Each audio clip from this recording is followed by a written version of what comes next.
that recording button. Oh shoot, my.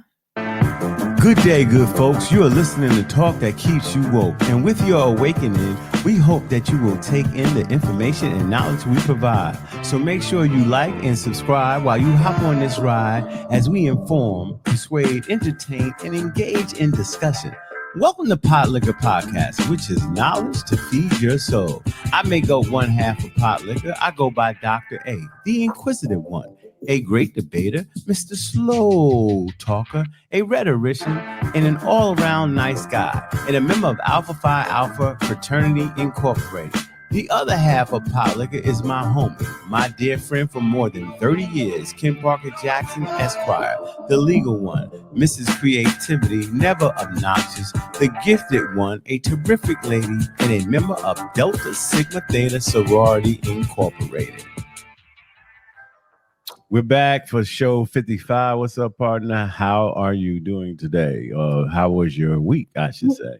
Good morning, good afternoon, and good evening to everyone. I am well. My week was amazing because guess what? I'm still here. And how about yours, Dr. A? How was your week? It was the last week of school, but I just got an email. I looked at an email. We got a faculty meet tomorrow at noon, and I don't know if I'm going to make that or not, but everything else is well. And as always, we start the show off with a wow. Words of wisdom. All right, this week we're coming from Kareem Abdul-Jabbar. I tell kids to pursue their basketball dreams, but I tell them to not let that be their only dream. This is basically, I'm not even going to say have a fallback. I think that you should have several dreams and you should aspire to do great things in more than one area. Even if you make it to the NBA and you play 20 years like LeBron's played 21 years, if he leaves after next year, LeBron will be 40 years old, and that's still very early in life. You got to have other things that you want to do. And just in case you don't make it to the pros and you make it to college, you parlay, one of your dreams and you network while you're at college to see if you can make that happen. So I like Kareem's quote because I tell people to follow their dreams. If it's a life of entertainment or athletics, follow it. But have some other dreams as well. What say you? That's really enough said. I mean, it's not much more to add to that. As far as basketball dreams, a lot has to go right in order for an athlete to make it to the highest level, to the NBA. Not only do you have to be a good athlete, you have to actually be a good student. You have to be in the right situation. You have to have the right coaching, be on the right team in order to excel and make it to the NBA. But you have a greater probability of being a professional, of being a lawyer, a doctor, an engineer, a teacher. So I would agree with this and encourage students to pursue their education. And not only that, you can excel in business. I think NBA players such as Michael Jordan, such as Magic Johnson have created a blueprint for athletes and anyone that you can excel at more than just sports. You can go from playing sports to being a business person. And although those are big names, Michael Jordan, Magic Johnson, a little known former NBA player is Junior Bridgman that I recently learned about, who never excelled to the heights. He played in the NBA, but he was never like a big name like a Michael Jordan or a Magic Johnson, but still he has been able to parlay his athletic career into becoming a billionaire, owning restaurants in the hospitality industry. So The bottom line is the sky is the limit. And these are indeed words of wisdom from Kareem Abdul Jabbar. Yes, indeed. And let us move on. Let's do that one more time. And let us move on. I've been your superwoman for so long, ready to be your wife. Little M.O. All right. Today we're going to talk about Black folks in the institution of marriage. And our title for this is, why do Black folks marry far less than others? This is a heavy topic, something we should think about because it's definitely going on. We do have some data to prove.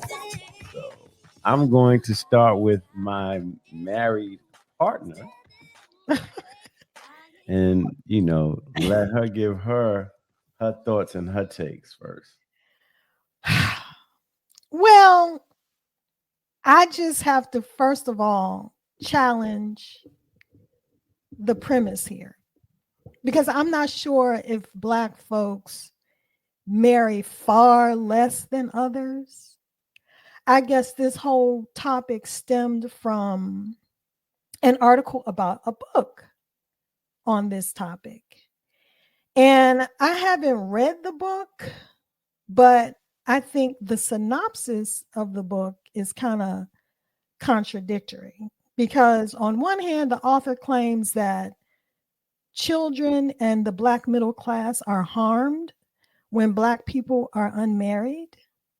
But then it concludes that Black women would benefit themselves and the Black community more if they marry outside of their race more instead of marrying down inside the race.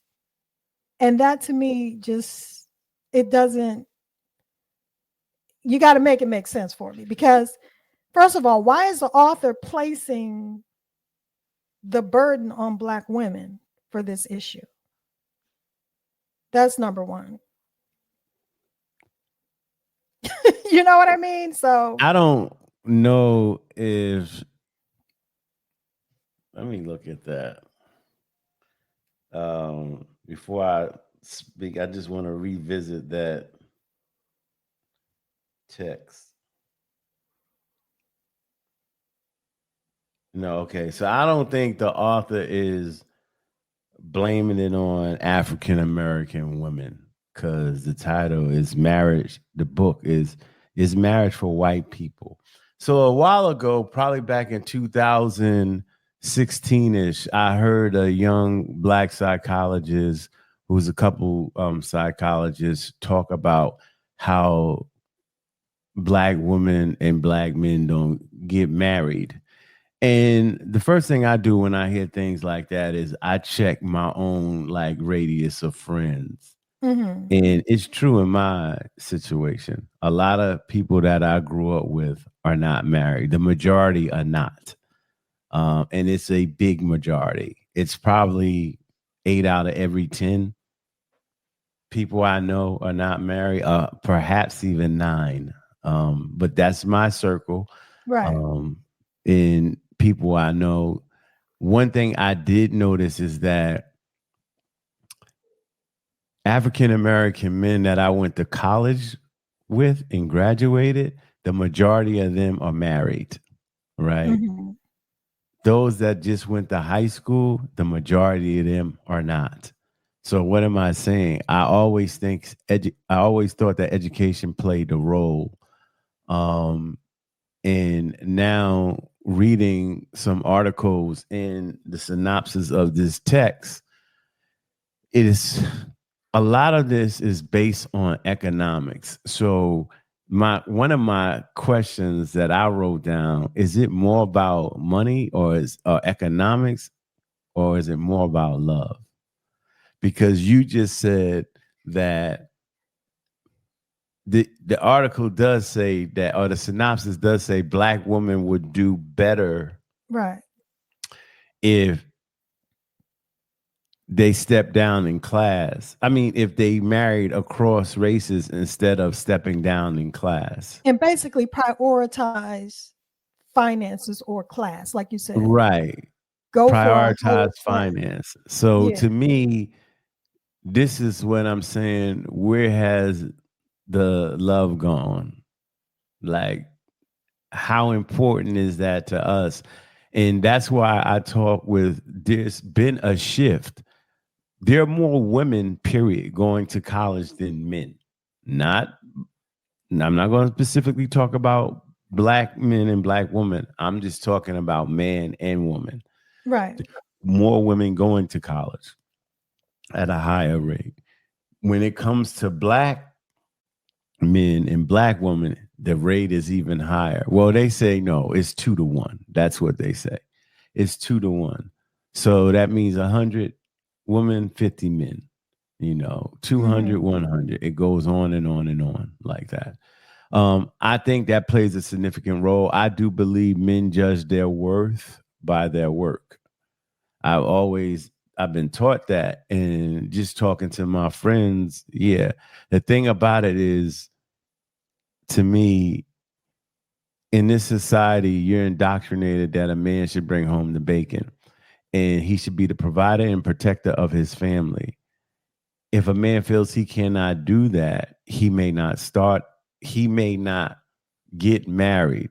I don't understand why he will plant his seed in a woman, and it's still the same. As a matter of fact, you're better together than apart if you're looking at finances and worrying about that, because you're supporting one another. But I think the real reason why black women aren't married, I don't think it's because they're not ready.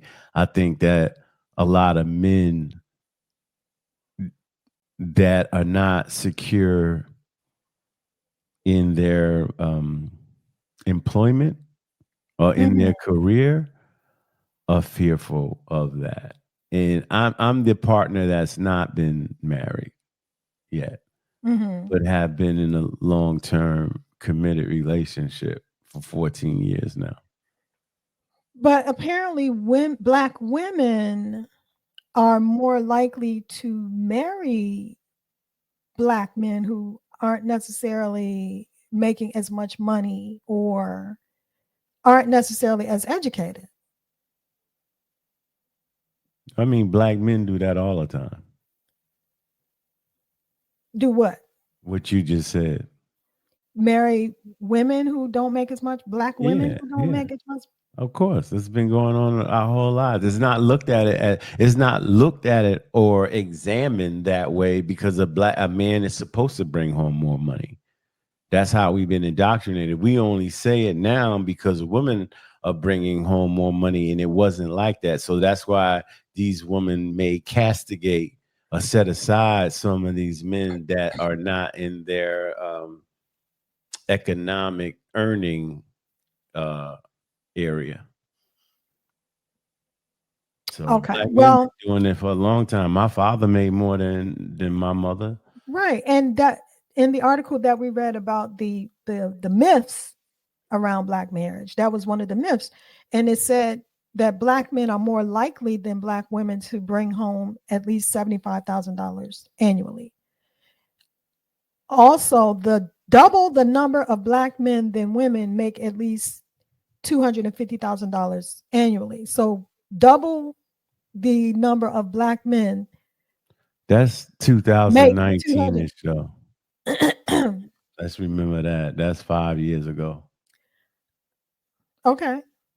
But do you think it's changed that much since then? No, I don't think it's changed that much where it's reverse. But I do think it's changed. But I guarantee you, all of those black men who make that money are married.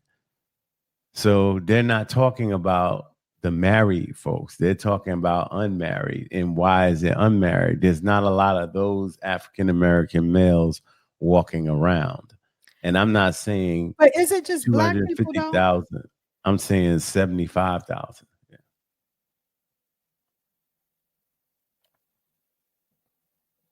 Did you You, freeze? No, no, no.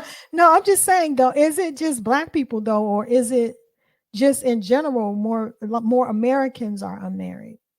Americans of all races are more Well, they said the unmarried marriage now than marriage ever. has dropped, but they said significantly for African Americans. That's why we focus on why black folks do not get married. And so a lot of women that I know that are in, that I went to school with that have multiple degrees, that is a case for them. Um, But yeah, if you do go to school, whether you're a man or a woman, okay, more black women are college yeah, educated I than black teach men. that. But the point is that the more you got right, more the more people that the people that actually are college educated are more likely to be married just in general. So if you're a black woman or a black man, if you make it through college, you're more likely to be married. And I And think that's because you're more likely to be securely employed right. and not underpaid paid. Studies do show that if you're college educated, you generally will be making more than if you're just have a high school diploma, except for if you're white. That's a whole other issue. Yeah. But they're starting programs now to educate kids that do not want to go to college, just like how to code and how to start up their own entrepreneurial, Right. endeavors so that they can be. But this has been a big problem women complain about, especially some women who have been married and got divorced early and they're later on in their years. It is tough sledding out there for them. And I hear this a lot because I talk to a lot of people, both men and women. Most of the guys that I talk to that are above age, they at least have a relationship. They're in a steady relationship. A common Um, law marriage, shacking up. I'm not going to say even common law. Some live with their significant others, some don't, but they have a relationship. So my question is, to me, is the reason just economics? And if the reason is just economics, what are we doing? What do It's you like don't I think said, that a man can go get a woman that's making $40,000 less, maybe because he'll feel more empowered. It won't bother him. He'll feel he has the power in the relationship. A lot is based on economics. Like we have put economics at the top tier of and things. we shouldn't. And we shouldn't. Like that one time when you talked about um what's her name? The tennis player Osaka, Naomi Naomi Osaka, Osaka. when she got pregnant with her rapper boyfriend. I believe he's a rap artist. Hmm. And you were just like, those are her prime years. You wasting that. That's the attitude America has taken. That's a Uh, difference. That's a totally different situation because we're talking about a world class athlete. no, we still talking about money and love. Like bringing a child into the world is the most loving thing that you can do. So you like postpone that. And I'm not getting on you. I'm just saying this is the way America thinks. Like, go get the money. It's like even in education, and I don't want to go down this path. It's like go into STEM. Don't major in history or don't major in English. What are you going to do? Just teach and make a teacher's salary? That's I disagree. I mean, I'm with you on that. Like, I don't think you should pursue education based on uh trying to economics, but right, that's trying to get a that's career that is in demand. I but think you that's should major in what you're interested in and what you are passionate about. right. But that's what Versus me. people are pushing. They're You're pushing right. this. Right. And I'm saying to me, I was like, why are you going to deter? Like my cousin's daughter wanted to be a history professor in high school. She Hmm. wanted to go and she got her undergrad. She working on her master's, and then she going to go get a PhD because she wants to be a history professor. I think Now, that's I'm not great. saying because I'm a professor that that's what yeah, I'm championing her. I'm just saying if that's her dream to Hmm. do that, Then What's let wrong her with do that? that. Right. Yeah, let her enjoy her life and her career is what she wanted. She doesn't have to be an engineer. Well, who has a problem with that? Your family?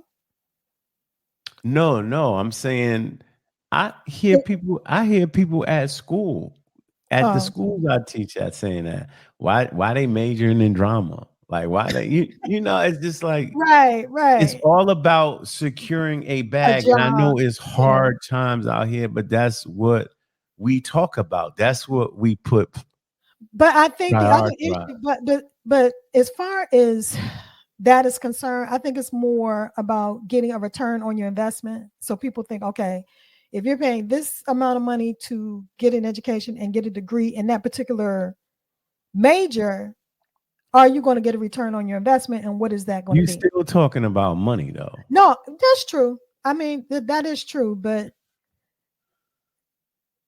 I mean, I guess you could Do you want argue, more love in return or do you want more money in return? Because I but believe that money is good, but yeah, but finances are very important in a marriage because if you are not on firm financial footing, it could. Oh, did you see the alliteration there? Firm financial footing.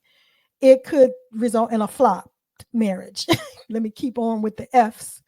Um, you could, it can lead to conflicts in a marriage, which could eventually lead to divorce if you're not able to pay your bills. So, I mean, I don't think it should be and prioritized, check but it it out is and check it important. out. What Yes, you just talked correct. about again was money. I know, but When love replaces that, right? You can go to teachers that make $62,000 a year that get married and buy a house within their means can still be in love. Nobody's saying that money isn't a factor to live in the United States, but right. when you prioritize it over love, this could happen. Hmm. And so that will say to the woman that's making $310,000 that meets the guy that makes $75,000, she's going to see her 310 and his 75, not their 385. Vice versa, a man will see the 385 Hmm. because we are taught a man is supposed to take care of quote unquote a woman. So, and women don't like that. I don't need you to take care of me. This is stuff I hear. I don't need you to take care of me. And you don't want to take care of anybody else. Well, you blessed with that 310. This is a great gentleman. He's twice educated. He just makes $75,000 a year because he's a teacher. And you're like, then you're looking on that money, right? From him, you want him to make 285 or 310 so you can be the super money couple. Hmm. That's what I mean. We put money before love. And what if you knew that guy and you were dating him your whole life? Y'all dated since high school. He wanted to be a teacher. You wanted to be an engineer. You rise up the corporate engineer. He becomes an assistant principal. So he makes Hmm. $100,000 a year. And you get up to like $500,000 a year, Hmm. right? Will you start to change your mind? And if you do, then again, is it money challenging your love? I think that's where we are in the United States. And Hmm. I think that's an issue that we have in marriage. And I'm not saying that, people like, well, you need somebody financially compatible. Do you? And when you say financially compatible, are you talking about what we earn or how we spend and how we save? All of that is important. Okay. I think the latter is important, how we save and what we spend. Right. But I get it. The girl the girl or the guy that makes $310,000, they want to enjoy the fruits of their labor. I get it. And there's nothing wrong with that. I think but the thing is, on the flip side, if you prioritize finances, you end up, I think you end up getting what you're looking for. In other words, you might have the money, but you may not have the loyalty, or you may not have the responsibility, like a person that's responsible. You may have someone who, because they can provide a certain lifestyle, they may not be as faithful as someone else.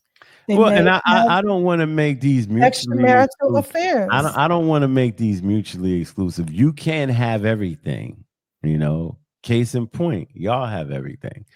You have the Wait love a minute and now. What do what is you? that? What do you? I said, wait a minute now. What do you? Okay, I mean, not to put y'all business out there, but y'all have I've known you for a long time. Y'all, from what I see Yeah. on the outside looking in, let me say that y'all have the love and y'all have good financial habits. And let me tell you, and I think that's the key is good financial habits, because it doesn't matter how much you make, it's how Right. much you keep. You know, I always say that. You're And right. you can make a millions of dollars, but if And you are yeah, squandering money, it yeah, could all end badly. yeah, So it's not really the amount, it's just temperance, self-control, planning, budgeting, managing, and kind of be having just a similar financial uh, approach. You know what I mean? You yeah. can't have like a super saver and then a super spender. You know what I mean? So I Right. think we're both compatible with In regard that area. in that So, area. So that's the blessing. But let me say, in the beginning, we didn't have much at all. So I think but y'all didn't you're have right. much at all together. Together, Right. neither one of us had much at Right. all, and Right. so we approached it from love, Right. and that was the foundation, was love, and then Right. we built upon that strong Right. foundation. Right. And so there's a lot to be said to that, Right. You have but a good testimony. Well, because I agree with that side and that approach. And to not to try to put a bow on this, it's like men are at fault too. Some men are intimidated by women who make a lot more money than they do. mhm, Because in this society, we're taught that the money is king and the money rules. I don't live that way. And I don't go like, well, I make more, so I you have everything a goes my way in yeah, the house. No, I like an intellectual in the house with me. If anything, I prioritize that, your intelligence and your life experience. If you come from humble beginnings and you rise to a position where you don't have to live like you lived growing up. Um, but I think that women have to understand like their earning potential is growing while maybe black males, I'm not going to say that earning potential is declining.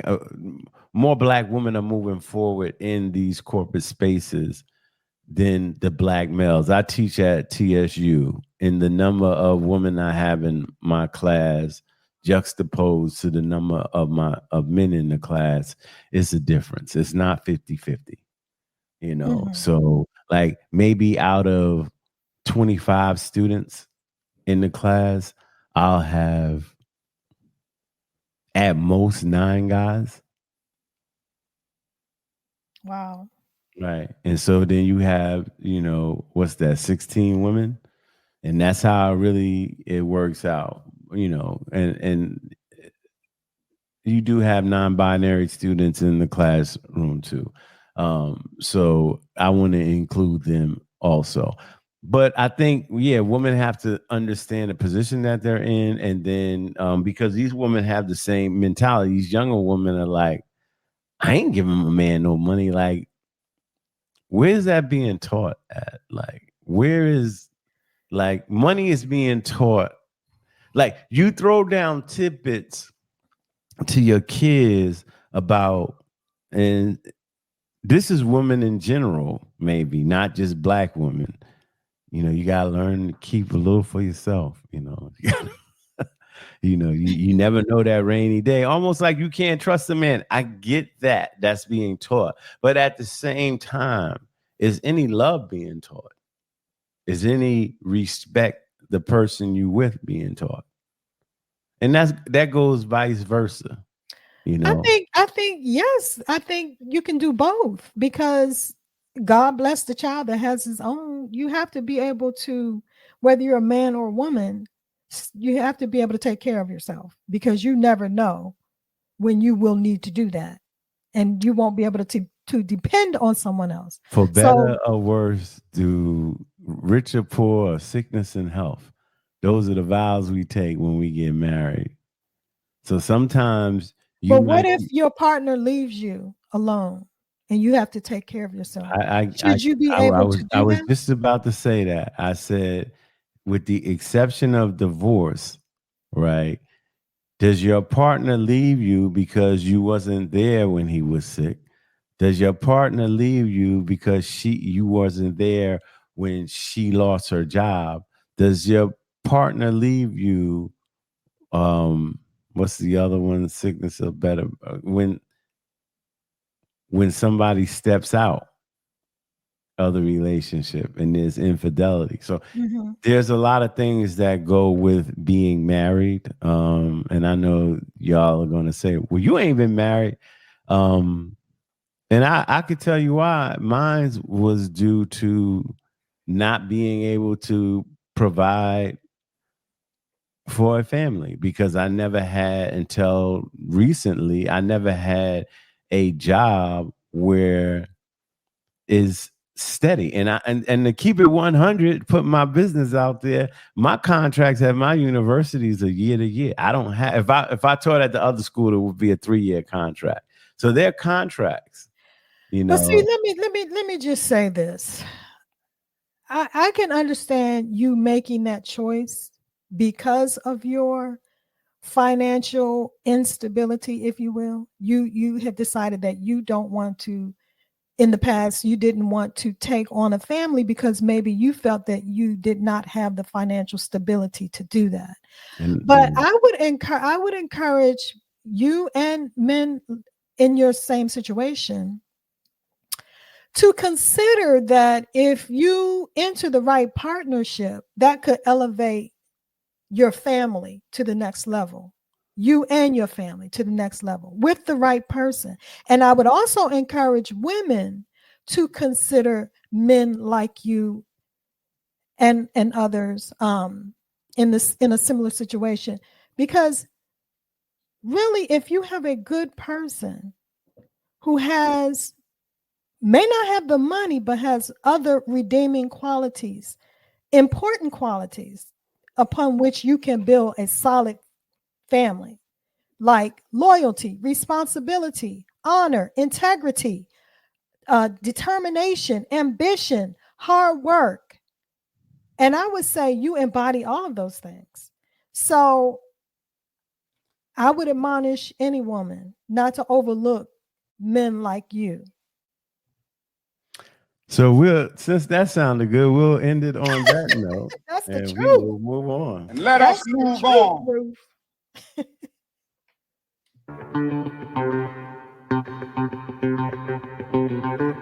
Speaking of finances,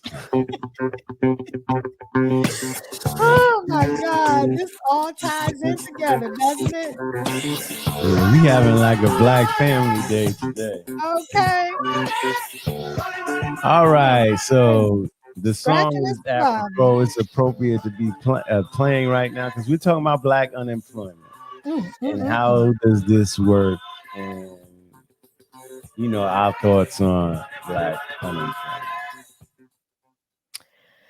Since the United States first collected such data in 1972, the Black unemployment rate has consistently stood at levels twice as high as the unemployment rate among white people. The unemployment rate among Black men jumped to 5.3% in January of this year, rising from 4.6% over the previous month. This is according to data released by the US Department of Labor on, you know, so these are legit stats. And this is an interesting issue, and I think it's just consistent with what we've always known, and that is there is discrimination in the workplace. That's just what it is. I mean, studies are showing that Black people are, to just make it plain and simple, they may be the last hired, but they're the first fired. And that's just what it is. So, Yeah. So to me, when I always think about this, it's hard for me to fight against corporate America after reading Garvey and X. And what I mean by that is self-determination and do for self. mhm, And sometimes I remember an attorney, he's quite a famous attorney. His name is Billy Murphy. He's out of Maryland, actually. Um, and I remember he told me a long time ago when I was in his office, he was saying, like, there's a lot of things you can do to make your own money. You can get a lawnmower and go around and get contracts from people to cut their grass. You also can get paint and get a van in the truck and paint people's houses. Those two things he said. He says to earn your money and to go out and do so. And Malcolm always says, and he talks about education, if you're going to send your, and this is Malcolm X context 1950s and 60s. If you're going to send your child to the enemy to educate them, then what should you expect from that? And Garvey was self-determined. But I get it. Today you go to school and sometimes we are taught how to be employed instead of being an employer. mhm, So I just wanted to start with that mentality, but I do agree with you, especially African Americans who don't have a college degree, but there's a lot that do. They still, in that area of unemployment or underemployment, because I used to believe that's what I was. I was underemployed, mhm, meaning I wasn't making what I felt I was worth. And I did try to do things on my own. None of them were greatly successful. Um, I had some moderate success, and folks that know me knows that I've been trying to do that. Still trying today to find something to have more of a side hustle, so I don't ever have to face unemployment. But I think unemployment, and I don't want to tie it too tough back into it, but I think that's another reason why uh, Black folks don't get money. Don't get married that much because of rocky situations. When you're dependent on General Mills and say Exxon to pay your bills, that's what's happening until you accumulate your own wealth from them that you have saved up, that you can say, okay, I have $100,000 in the bank. If they lay me off or fire me, I'm still good to take care of myself for a couple of years with the money that I've saved up while I look for other employment or start my own endeavors. So these numbers, Black unemployment is shaky ground. yeah, but I mean, okay, so Black unemployment is 5.3%, and then white unemployment is 3.4%. So there is that disparity. But overall, doesn't that mean that 95% of Black people are employed? And Yeah, that's a good thing? but it could be underemployed. So I think the problem is the difference, like the disparity between Blacks and whites is the problem. It shouldn't be that big of a gap. Although it's a couple of percentage points. I mean, it shouldn't be that shouldn't exist in a country where we're just what, 15% of the population. But 13, yeah. But Yeah, they say there are more jobs than there are people to to work them. fill.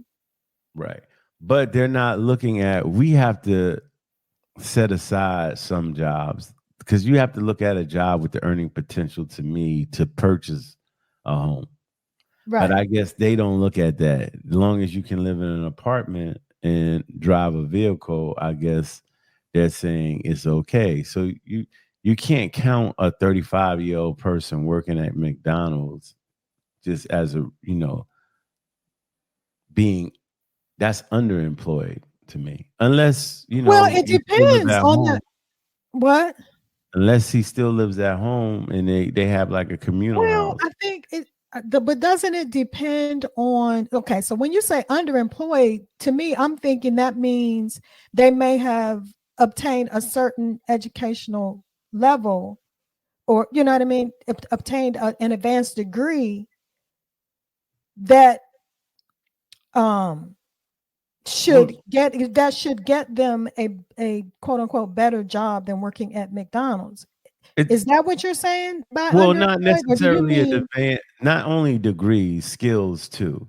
Because if you're an HVAC person or, you drive trucks and then all of a sudden you're laid off from the trucking business or that AC company that you work on had to let 100 people go and then you have to wind up working in Walmart stocking shelves and you have a license or a CDL, yeah, you're underemployed because your skill level okay? is at a level that's high. So I get what That's you're what I saying. I'm not dismissing the advanced degrees or degree period. I agree with that too. I agree with right. that And too. then what are you doing at McDonald's? Because if you're a manager at McDonald's, that's a That's decent, Yeah, that's a decent pay. But right. if you're not a manager at McDonald's and you're just a worker, then yeah, you're underemployed.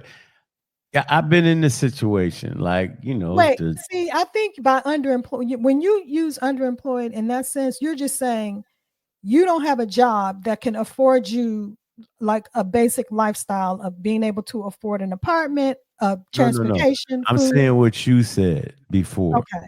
What you You said before is, did you obtain a degree?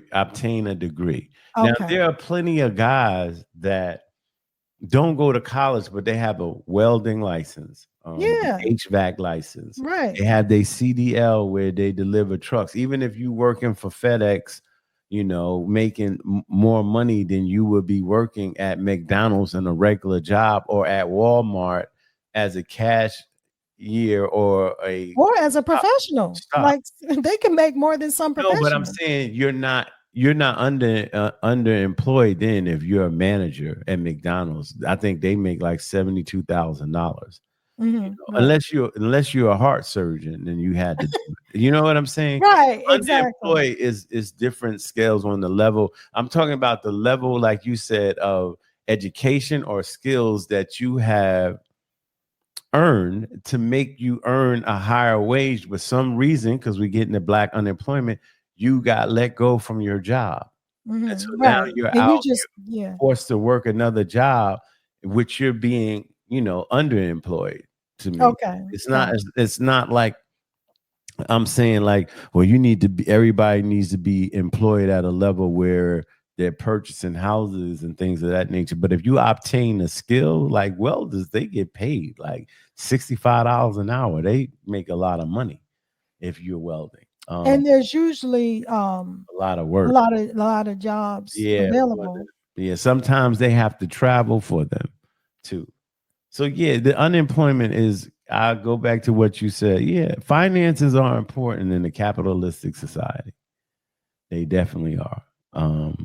And if you don't want to live in subsidized housing or anything like that, yeah, you have to go out and put your best foot forward.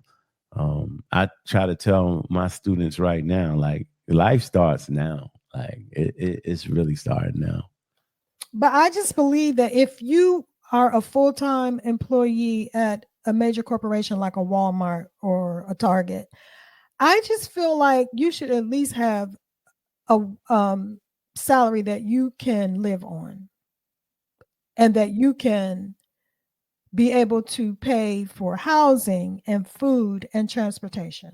I don't think it's fair for Americans to have to work 2 and 3 jobs just to pay for basic expenses. It's just unconscionable to me in a country Mhm. that is as rich as this one, and it with working in corporations that are making billions and billions of dollars. I It's don't put crazy. that on the corporations. I'll I go put it on a No, no, corporation. no. Hear me out. I don't put it on the corporations. I put it more so on the government. And this is where we have the fight between conservative and liberals. I think government should subsidize people to live in places that are nice, but those that are working at the Target. See, if you work at Target, and say for instance at Target you making $16 an hour, I think that's $30,000 a year, something like that, $32,000 a year. If you find another Target employee or a Walmart employee that's working and you guys are together, and I'm not even saying like you have to be together romantically. I think in some places, and this is how life is, you're not guaranteed a house working at Target. But if you and two other guys are roommates, that's how you start to build wealth. Like, all right, this is $2,200. This is $2,100 a month for the rent for this 4-bedroom house. Let's all pay $700 and we can afford it and we'll all live in the house. You can't drive the prices up or the salaries up at places like Target or Walmart, because what's going to happen is, one, they'll get rid of employees. That's one thing. They're definitely going to do that if they have to up the prices. They'll up the prices in the store, and then they'll get. I And then, would. hold on. One more thing. Then they'll get robotic. AI will take over, and you're not going to have the cashiers anymore. So what I'm saying is, how much should we pay? And you're Miss, you and a lot of women. You are Miss TJ Maxx, Miss Ross, Oh, I'm a bargain shop now. Miss I'm Marshall. frugal Fanny, honey. Frugal Right, Fanny. exactly. But if those people in those stores that you were working at all of a sudden was making $18, $19 an hour, those ain't frugal Fanny stores anymore. I'm willing to pay. I think most people would be willing to pay a little bit more so that people can have a livable wage and not have to work 3 and 4, 2 and 3 jobs to make ends meet. It's crazy. Like, how do you have You time gonna to pay even $12 live? for cereal? You think the woman that has Cereal is already four $5. kids? You Yeah, want me to pay 12? exactly. No, That's I'm what I'm saying saying. I'll pay 6. If you pay That's a 5, you'll pay dollar. 6. Right. That's a dollar. I mean, $5 is already outrageous for a box of cereal. Not today. Today. I think that's crazy. You get about 8 bowls out of that.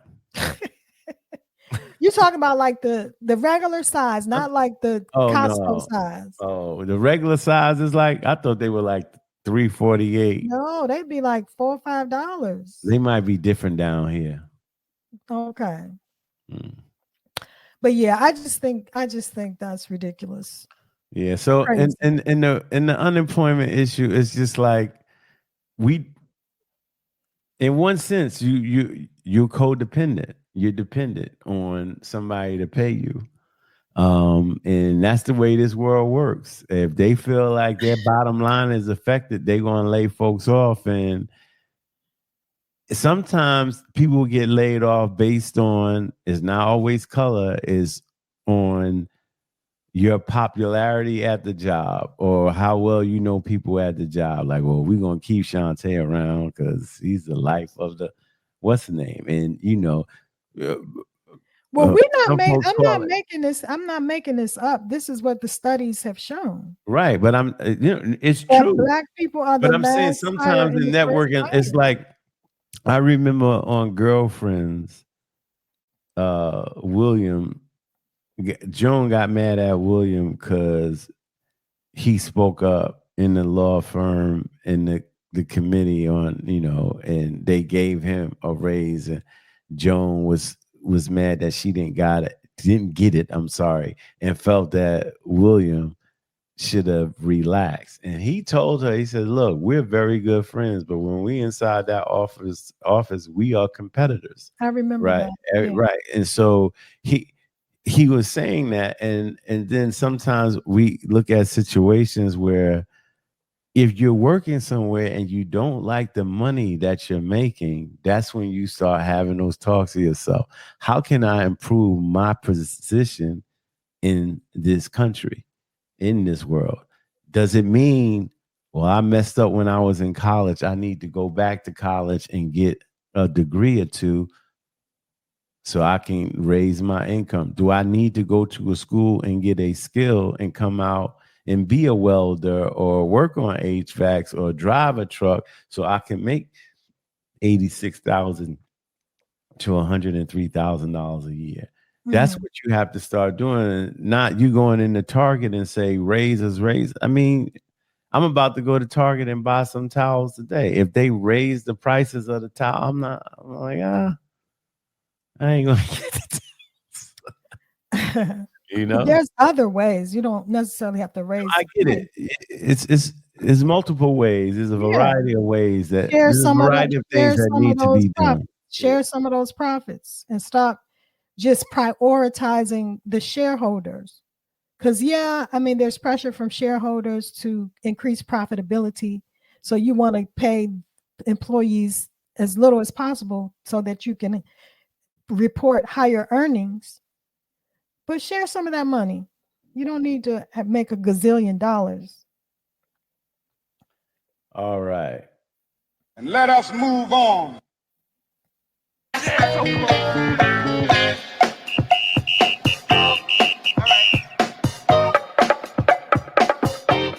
This was an interesting report.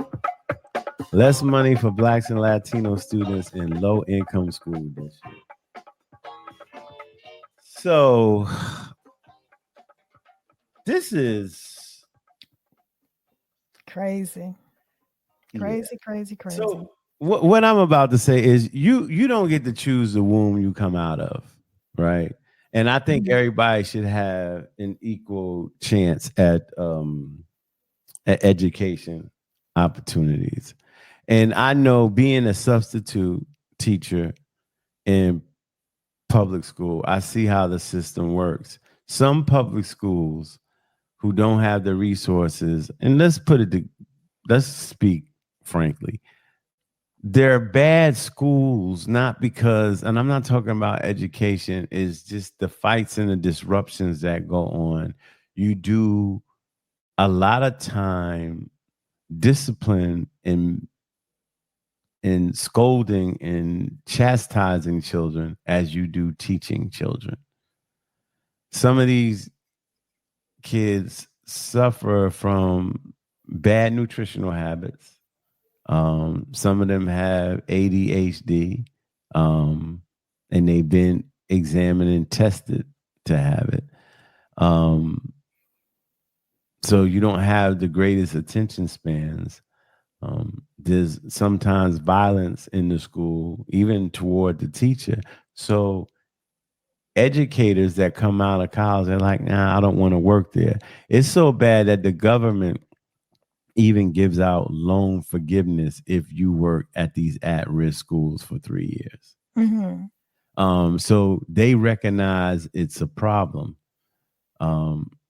These schools are overrun or overpopulated by substitute teachers. And what I mean by that, when you substitute, you can be a long-term sub. That means they need 6 English teachers in the school, and they have 3. So since you've been subbing a lot, they said, well, can you sub all year and you still get sub pay for this? I think they raise you a little bit for this teacher, right? She's going to be out. And really, they just don't have any teachers. So yeah, you say, okay, I'll teach that English class, but you're not certified as an English teacher. You're a substitute. You get what I'm saying? All right. So we're dealing, and I'm not going to say it makes you grossly inferior, but you're still not a certified teacher in that subject matter. And so when you have a lot of schools that have like more of those subs than regular teachers, it can be a problem. And then you talking about ratios, like instead of 22 to 1 or 18 to 1, you have 34 to 1, 37 to 1. And that's harder for a teacher and more difficult for a child. And this all can be eradicated if schools were funded similar. Now, I'll pay extra tax for that because I believe that that's the springboard to what we call like economic freedom. But okay, so you said if schools are funded in a similar fashion, you use the word similar. Yes. And I would submit that it has to be, it may not necessarily be similar. If you want to be equitable, some may require more resources than others. Because if you're starting out with those problems that you described, you may require more resources than other areas. Let's start with the statistic from the article. It says that across the country, like you said, districts with the most Black, Latino, and Native students receive substantially less state and local revenue, as much as $2,700 per student less than districts with the fewest students of color. So, for example, in a district with 5,000 students, this means $13.5 million in missing resources in that particular community. And like you described, it's going to lead to all kinds of issues in those maybe low income, high poverty areas. For example,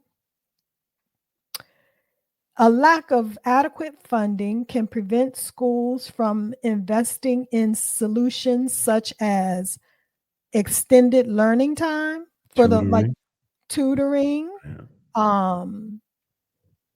having more permanent teachers and having less turnover. Because like you said, if you have substitute teachers, those teachers are in and out. They're not there. They're not establishing relationships with these students because, you know, a lot of these students have issues. They got problems at home. If you're not getting to know these students, you're not going to know how to approach them, how to teach them, how they learn. Do you know what I mean? And all of this is going to have an effect on the students' outcomes. Yeah. And that's just a fact. The problem is bigger than just the school. I'll be honest. Like communities such as this, they need learning centers too. For like after school. Yes, they do. Yeah. They And through the extra summer. help, tutorial. Yes, they need that. Yes. They need to develop the discipline to be educated. And then at the same time, like I tell students all the time, you're thinking affirmative action. People just looked at it and said, well, let's just give these Black folks money. And I said, no, it's more than that.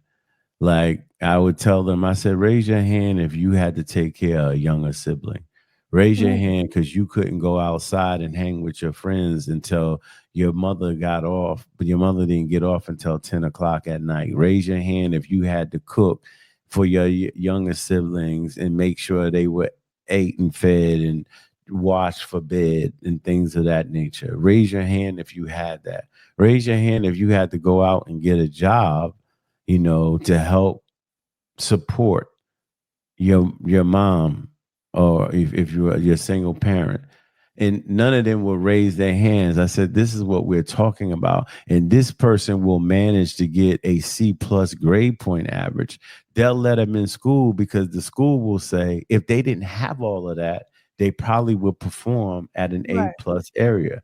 I said, so when you look at affirmative action, that's what you need to focus on, not just the skin color. Now, you can sit up here and say, well, that's not your fault. Right. It's not their fault that you were born in a richer household either.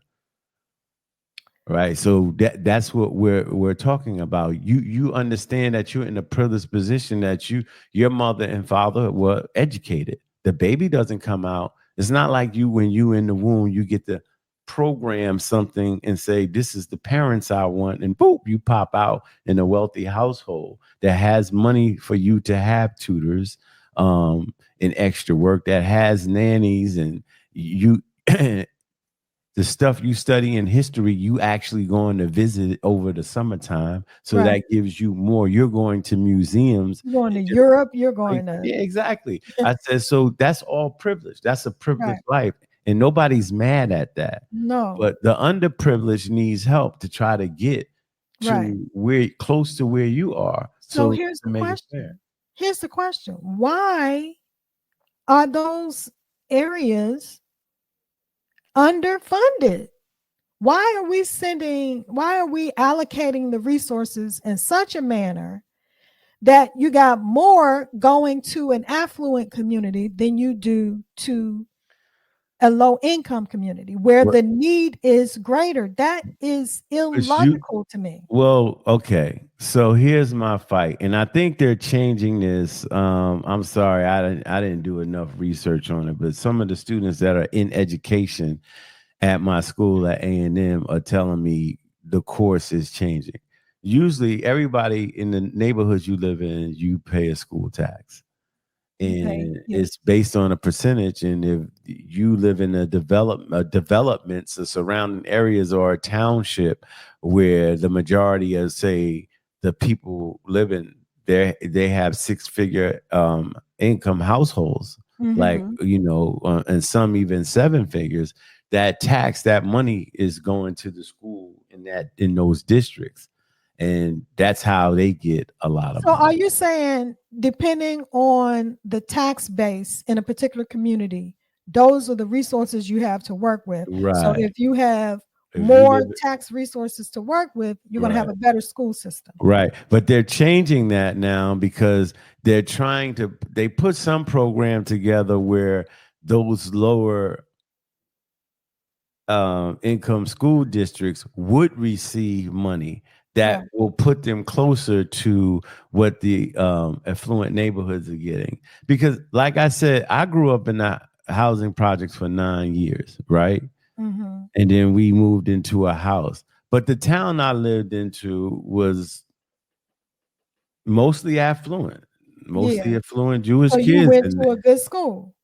therefore we went to a financially well-off school district. I'm not saying it was the best socially for us, but we were friends with You had everybody because all we the knew everybody. resources that you needed. Yeah. Yeah, taking advantage of that is another thing, but you have it, and I see the difference though.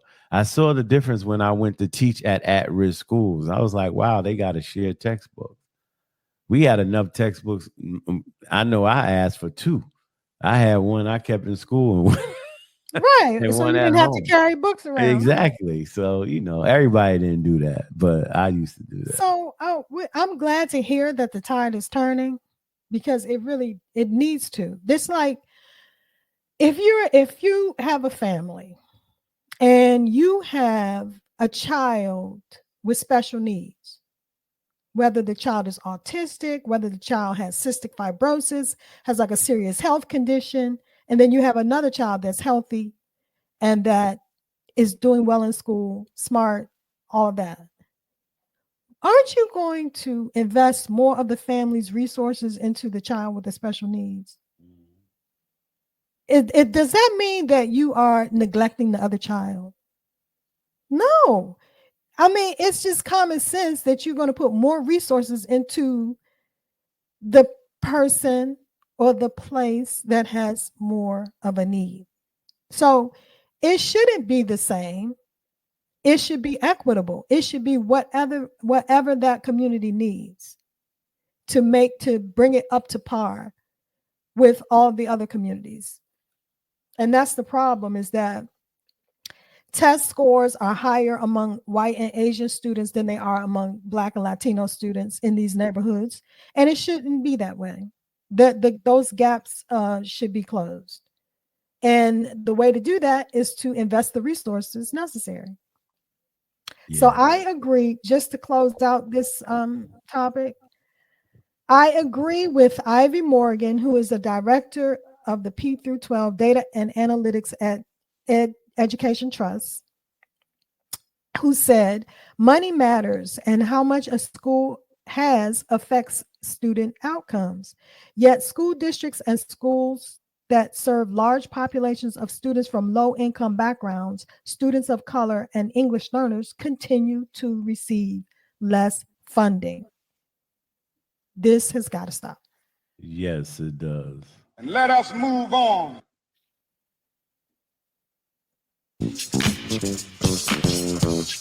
All right.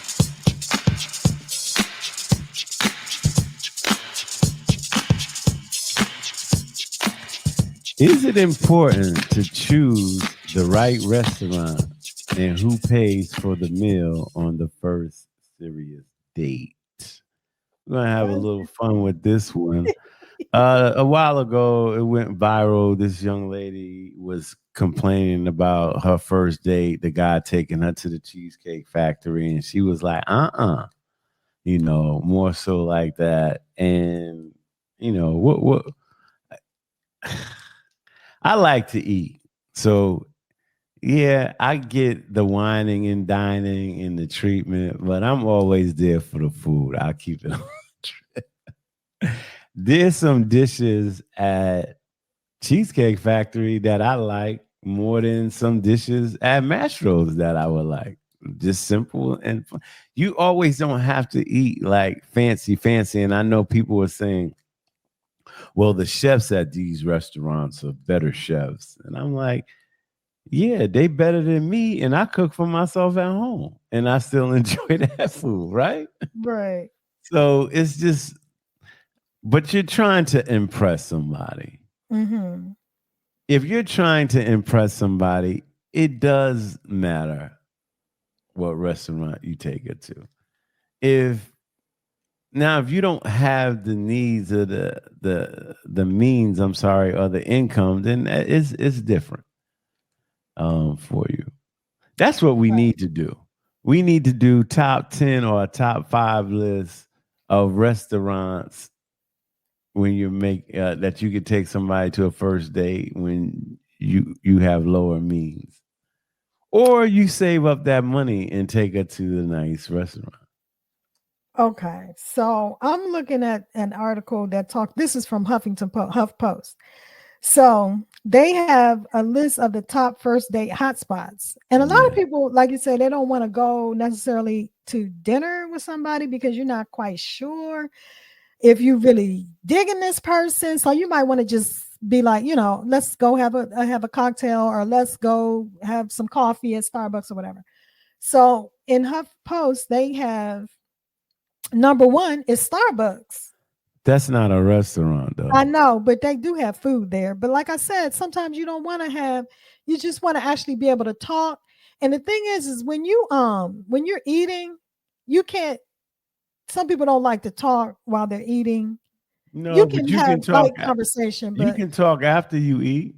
Yeah, true. And then, but like with coffee, you talk more as you drink your coffee. Right. But I don't want, and I'm sorry I'm doing this, I don't want to go down alternatives besides restaurants, because restaurant is okay. So here's the other ones. Here's other ones from the HuffPost list. Chipotle. What's wrong with Chipotle? Like, would you think somebody would turn up their nose if you try to take them to Chipotle? You're not impressing them. But what is that really? I don't know. I guess it just depends on the person. Like, if to you me, like as a long person, as the it don't food is matter good. where they take you. Exactly. Yeah. Exactly. But you trying to impress somebody, to me, on your first serious date, But I would okay, now. but you tell the story about your first date with your significant other, and it was. But it really wasn't a date. I told you she decided to take. I already was going to the movie to see Brooklyn's Finest, and then I was going to Outback because they were right next to each other. That was my plan. She just invited herself, So. And I like that though, because I didn't set to. But when I go on the first serious date, I'm doing recognizance. Like, I'm really checking out this place in this environment. I might even go visit the restaurant to see how it looks, and not just tell the people. I said, "Can I just walk around for a second? I'm taking somebody out, and I just want to make sure the vibe in here is right." And they smile because it's, women think that's romantic. And that's what I do to plan. To take somebody out. Mainly I want to go somewhere to a restaurant that's not overly noisy. Right. So So you can actually have a conversation. right. That's the only reason why I said I wouldn't go to the Cheesecake Factory, because usually it's super crowded and it's super noisy. I will just speak for myself. First of all, I think it depends on what stage you are in life. Like if you're in your 20s, stop trying to act like you balling. I mean, you know what I mean? It's like you can still go to Texas Roadhouse. Folks, You I can go just to Olive I Garden. gotta You cut can my go to partner off. I gotta cut my partner off because you we can go to addressed Red Lobster. we addressed this in the pre-production meeting, and I said she would do this. I Well, said that's what I that's do. why I want to say 35 and over on a serious date, so we don't have to talk about people in their 20s. But what I'm I'm saying, I'm I talking know. about a mature couple. Yes. Okay, so a mature couple.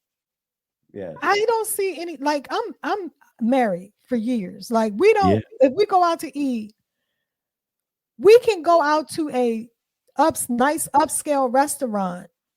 We could go out to a nice upscale restaurant every time we go out, but we want to reserve that for special occasions because Okay. guess what? It's not necessary. Like there's still good Okay. food at restaurants that Okay. aren't Okay. Okay. upscale. Yes I'm or gonna right? ask you this question. Do you see Yes the or right? picture? Do you see the picture up there? Yes. Okay. Do you see the caption? Is it important to choose the right restaurant and who pays for the meal on the first serious date? Okay. You and your husband been married for 25 years. Of course you don't count. It ain't the first date. He ain't trying to impress you anymore. He already did. Let's put our Okay. minds in this set. We talking to these people out here that aren't 25 years in. Bless your hearts. All right. Okay. Well, all right. So I think again, it just depends. Like I've heard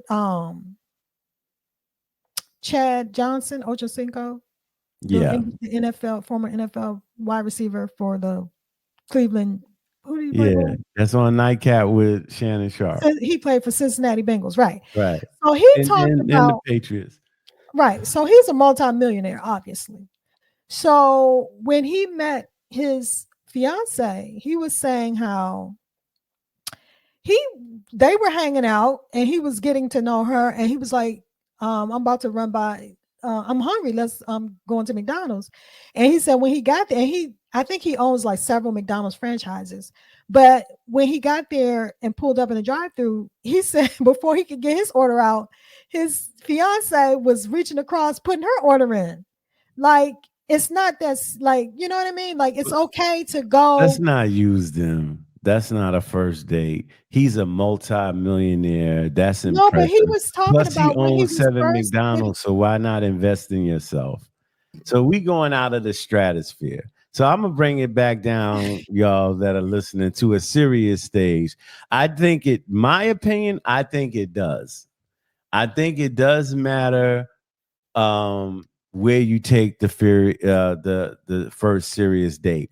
And my partner and I had listened to, I think it was Jimmy Fallon or one of the late night guests asked 50 Cent, does it matter who pays for the meal on the first date? And 50 said, and I agree with him, he says, whoever asked the person out. So if I ask the lady out, then I should pay for it. If she asks me out, she should pay for it. I'm a guy in the traditional sense. I'm not going to let the lady pay for it. Not the first night.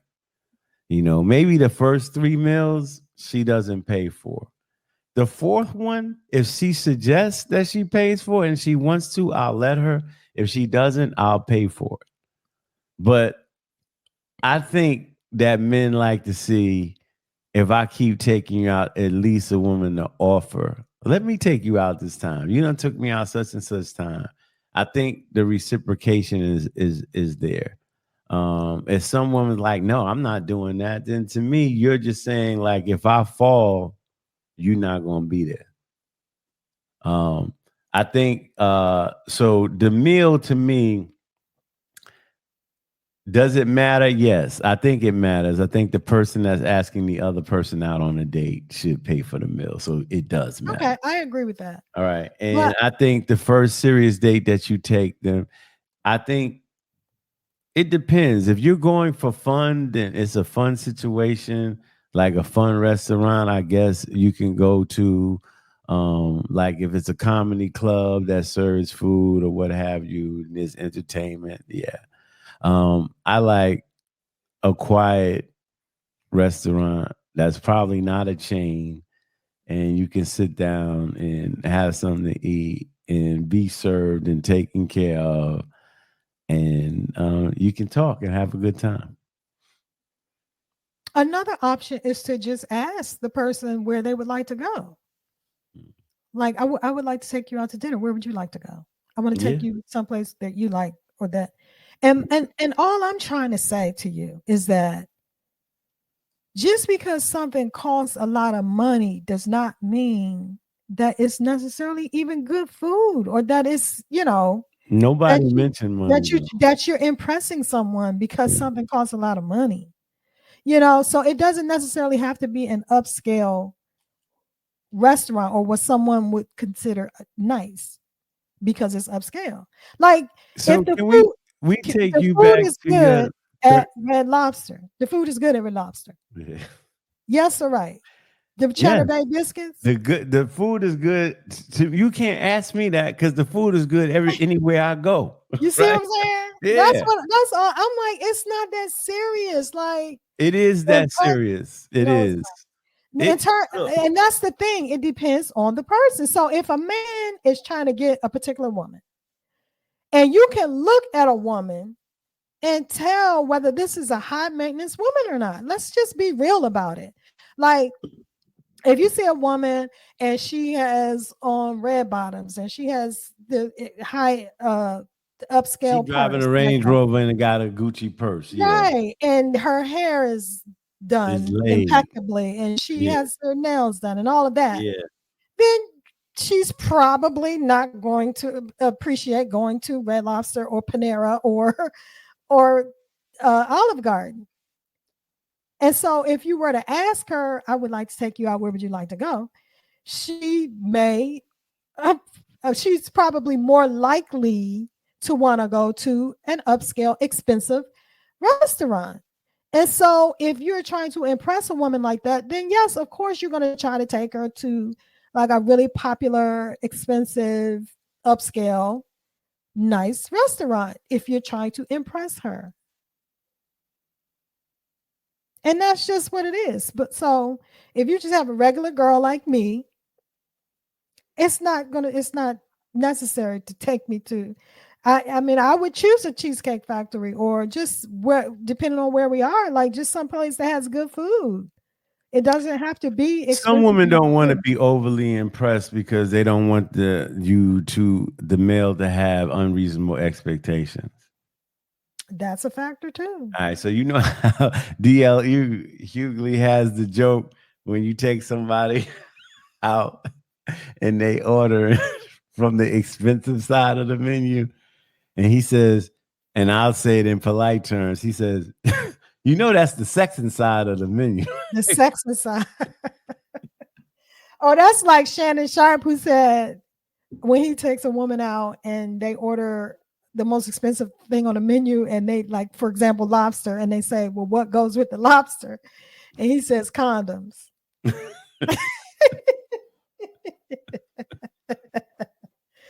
But I think that's funny, but it's never done. You know, if you trying to impress somebody, you also trying to impress. Like, yeah, I can take. I do agree. I can take them out on this level. I do agree with Naeem from the Plastic Cup Boys. Straight from the heart. Straight from the heart. Yes, I do agree with him. He says you shouldn't take somebody out to a super expensive place on the first time because where do you go from there? Do you stay super expensive the whole time? Well, no, you go to, okay, now that we're together, I ain't got to press you no more. So let's just go someplace with some good food. I got a and get friend burger that and some lost fries. I got a friend that lost his wife because of that. How so? What happened? He was capturing her buying Louis Gucci and taking her to high different places. She was like, "Yeah, Oh, I'm loving this," and then it stopped, and she got an attitude. And he's like, "Well, we got bills, we got this now, da da da da." She's just like, "But you took me to these places." see, that's ridiculous. Girl, I bye. mean, it is ridiculous. It is ridiculous. But Naeem says, take it somewhere like in the middle. So Like that's what, yeah. don't take her to a Ruth Chris the first time.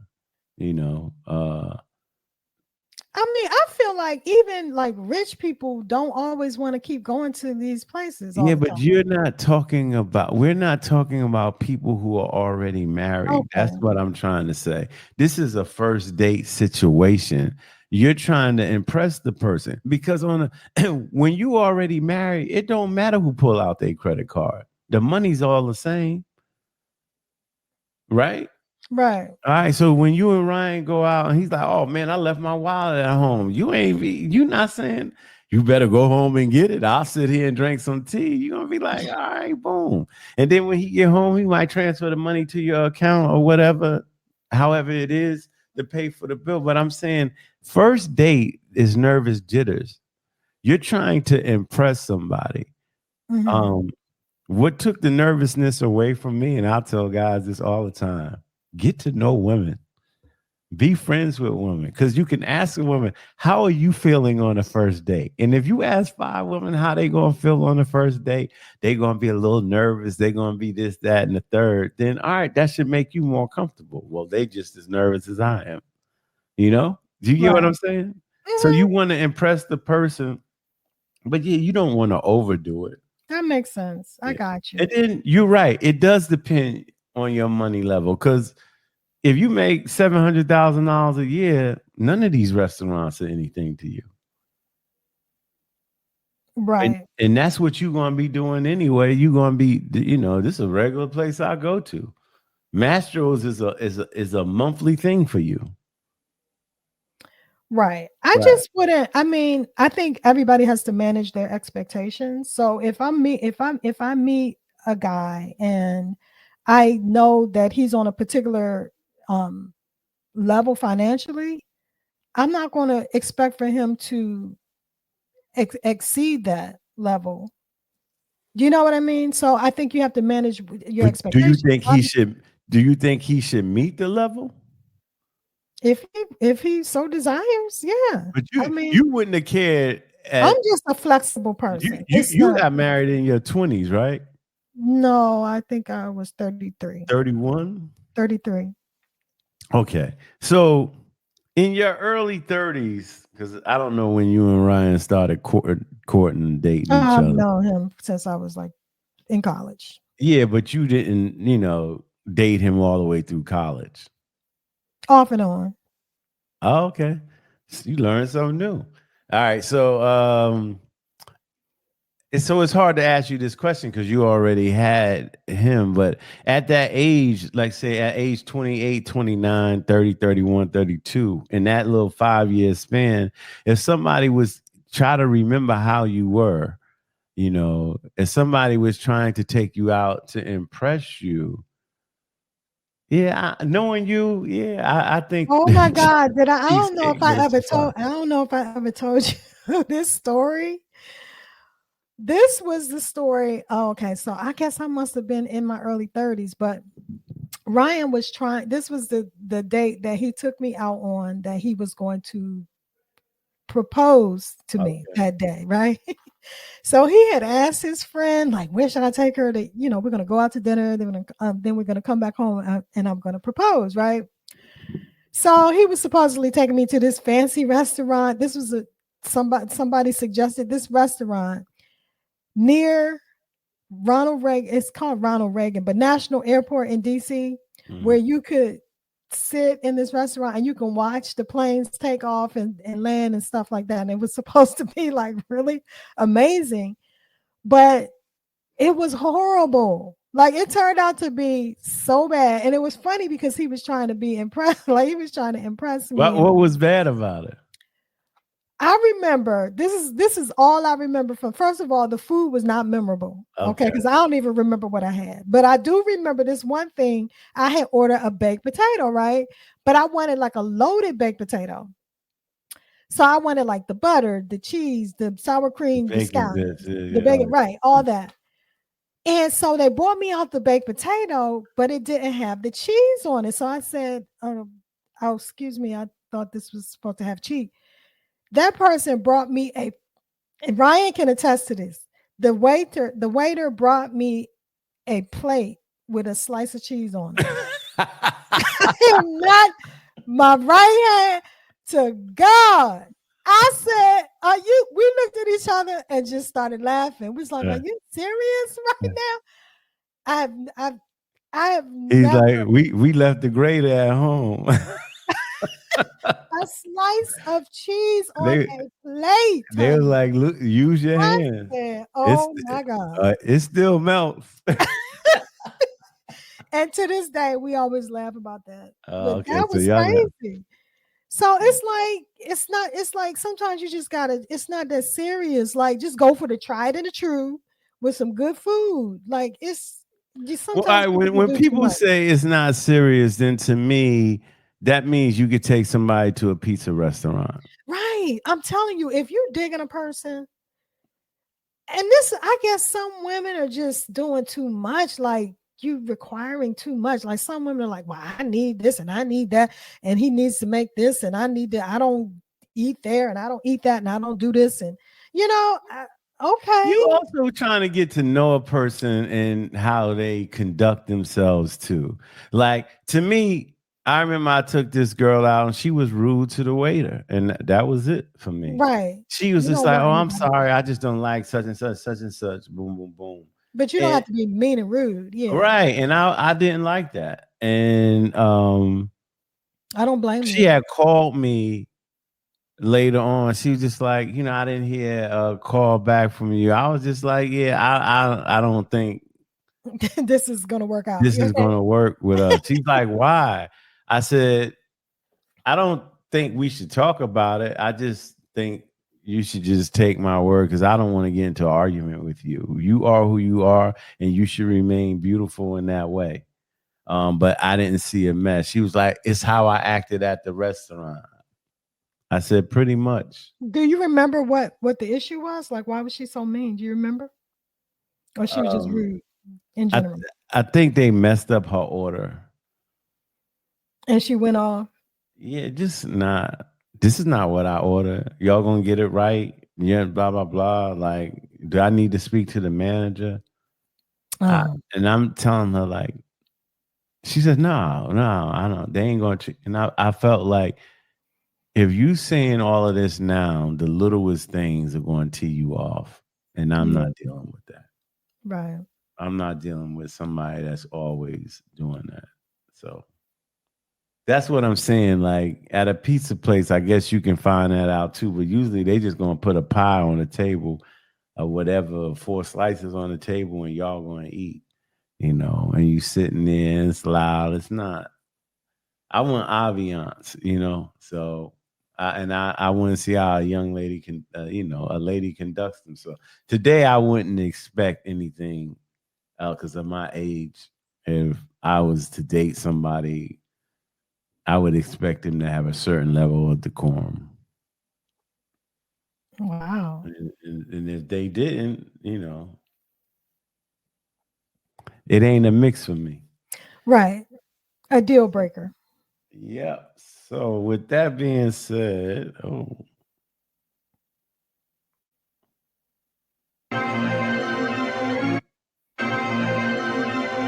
Let us move on. Let's stop playing around and take this shit serious, like. Niggas is a joke, I take it serious though. Yeah. Look. If Drake shooters doing TikToks, nigga really shooting in your gang, that's peace, brother. Y'all ain't getting shit shot, nigga. Can't listen to the stick talking falsetto, saving for a hip hop, nigga. You don't even be at home, dog. You a souvenir out the gift shop, nigga. Still mad about that one hoe. We ain't even fuck. I just lip lock with her. I get active when it's wartime.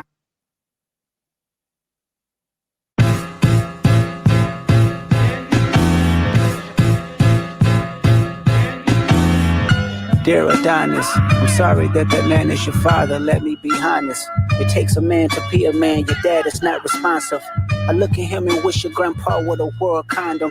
I'm sorry that you gotta grow up and then stand behind him. Life is hard, I know. The challenges always go beat us home. Sometimes our parents make mistakes that affect us until we grown. Hey, you're a good kid that need good leadership. Let me be your mentor, since your daddy don't teach you shit. Never let a man piss on your leg, son. Either you die right there or pop that man in the head, son. Never fall in the escort business, that's bad religion. Please remember, you could be a bitch even if you got bitches. Never code switch. All right. So that's a little bit of Family Matters and Meet the Grams. Family Matters by Drake, Meet the Grams by Kendrick. This rap beef is going on. It's serious. They are bringing people's family into it. And I don't know. I just remember the first diss record I heard was Kumo D dissing Busy Bee way back in the day. I don't know. It probably was like 1982-ish, maybe. Mm-hmm. And he said, I remember it was like, hold on, Busy Bee. I don't mean to be bold. We'll put that Bob Diddy Bob bullshit on hold. We're going to get right down to the nitty grit. I'm going to tell you a little something why you ain't shit. It ain't MC Nuts that you don't hug. You even bitch your name from the love bug. And the take nigga's name is some low down shit. If you was Money Man, you be counterfeit. I got to give it to you, though. You can rock. But everybody know you on. He either said the serious jock or Modi's jock. And remember that rhyme called Diddy Bob Diddy? Man, goddamn, that shit was a pity. Too hot to try. So that was the rhyme back then. It was And about the lyrics, yeah. Yeah. And people was like, oh, you know. But I really like battles, and I told you this in the production meeting where people just get on the same song. They don't go at each other. They just rap to the song, and then we find out who did who. You know, like Renegade with Eminem and Jay-Z. You let the people decide who won. Yeah, let the people decide. But now they getting, it's not rap to me anymore. It's personal. Right. It's personal discussion put into rap form. That's all I see it as. Right. That's like when Jay-Z dissed Nas, I thought he did it as an MC because he went at him as an MC. Nas came back, called him ugly, you know, talked about Rockefeller being gay and blah, blah, blah, blah, blah. And I thought that's the reason why. And a lot of people say, well, he ethered it. Like he killed. Everybody says that Nas beat Jay on that day. And to me, it's just like, yeah, he probably did. But I still like MCs to get it at each other like an MC. Like talk about their album, talk about their songs, talk about their lyrical content and things of that nature. Right. This has crossed over. Yeah. This is the fight after school that everybody wants to see. Right. And so you stick around for it. And me being a prisoner of rap music, I'm listening to it. And, you know, I'm nodding. I'm all like, oh, he said that. So I can't sit up here and say that I'm not a part of the excitement, but I think it's getting out of hand. I don't know how much you listen to. There's at least 6 songs that's been out, or maybe 7 now. Kendrick has been putting them out, but a lot of people said he had a lot of the music already written and he was waiting for this. Yeah. I mean, when this first came out, that was my thing, is that I said, this is a rap battle is good for hip hop. It's gonna cause people to pay more attention. It's going to cause more streams. It's going to cause more sales. And so that's good for hip hop. I just, you know, wanted it to stay confined to just the lyrics and basically a competition of skills, rap skills. And as long as it stayed confined to that, then it's fine. But when it starts to get personal, that's when it can spiral out of control. And that's kind of, unfortunately, what's happening here. So I hope it ends here. I know people want to hear more, um, and that's fine. But I hope it doesn't escalate to a point where it can put people in danger or people's families in danger. Do you think it'll get to that level? I I hope. don't know. Because the way Kendrick is talking, it sounds like that way. And then they talking about who's a shooter in your group or not. See, Like, it's too much. YG Bang said he sees something Bang says, like you don't bang. Hopefully it's nothing. Who knows? It's not that But serious. I we don't mean, know that. it shouldn't be. That's Yeah, put it that because way. Pac and It shouldn't Biggie be that serious. wasn't Yeah, serious either. right, And then look what happened. right. And we don't want to But see that I'm again. not going to say they died over rap beef. I think Biggie did. Um, I think after Pac died, somebody thought that Biggie should be killed. Mhm. Um, so yeah, Well, I mean, how do you perceive these two rappers though? Because to me, they're very different. I see Kendrick Lamar, of course, he's a Pulitzer Prize winning lyricist. I see him more as I see his brand of rap to be a little bit more elevated above Drake's in terms of just the lyrical content. Drake is more of a hip hop pop artist to me. His music is liked by a wider range of people, I think, which is why he may have more sales and be more successful financially. but Kendrick So has more accolades. Yeah, his. I mean, Drake even raps and gets on him about that. Like, yeah, you coming with this woke shit, but you ain't put no money trees in your neighborhood. You moved out your neighborhood. You talking this black stuff, but you picked a light woman with cream in her and all of that stuff. Like you talk about blacker the berry, the sweeter the juice. He went at him. That to me, that's a battle. That's that's going ad after hominem somebody attack at too. it seems based on their words and how they present themselves. Right. Yes. So And I get that. Um, they both can rap.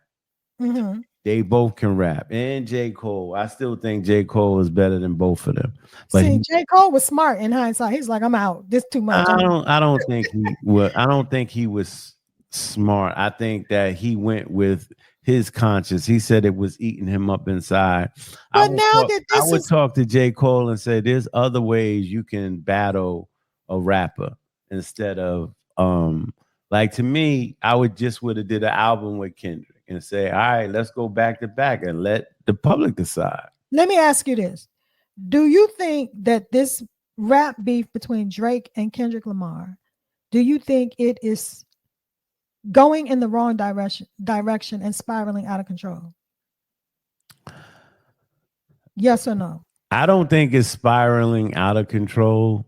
Is it going in I the don't wrong like the direction? direction it's going in. Okay, That's so how I have to ask that. But a lot of people do. They want blood. They want war. This is the beef they like. I'm old school, so I like rap battles just to be about you getting at somebody as an MC.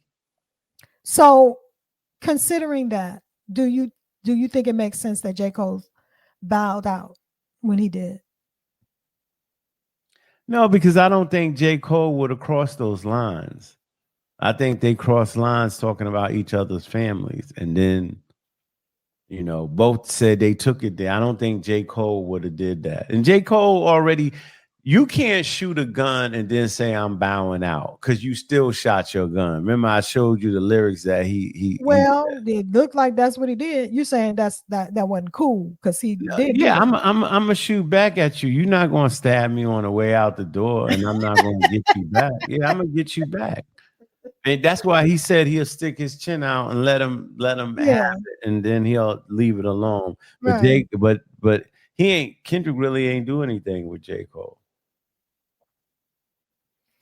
I think I don't know. I feel like the fan base is going to be divided because you're going to have some everybody we all want to hear the work. We all want to hear the lyrics. We all want to hear how clever they can be. But some of us, I feel like some of us don't want it to get personal, and some of us like it.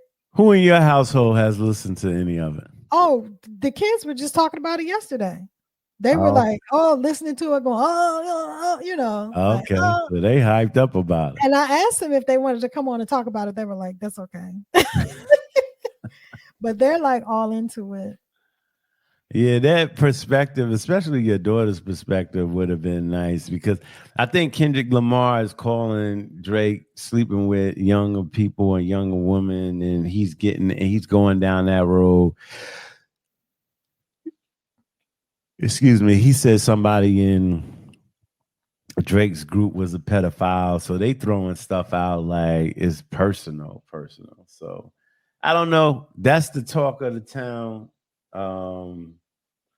I didn't play outside to talk to me today because I thought it was just more appropriate to play the rap stuff. But And let us move on. Am I tripping? Yeah. Am I tripping? Am I tripping? Yeah. But am I tripping? Am I tripping? We got me. Am I tripping?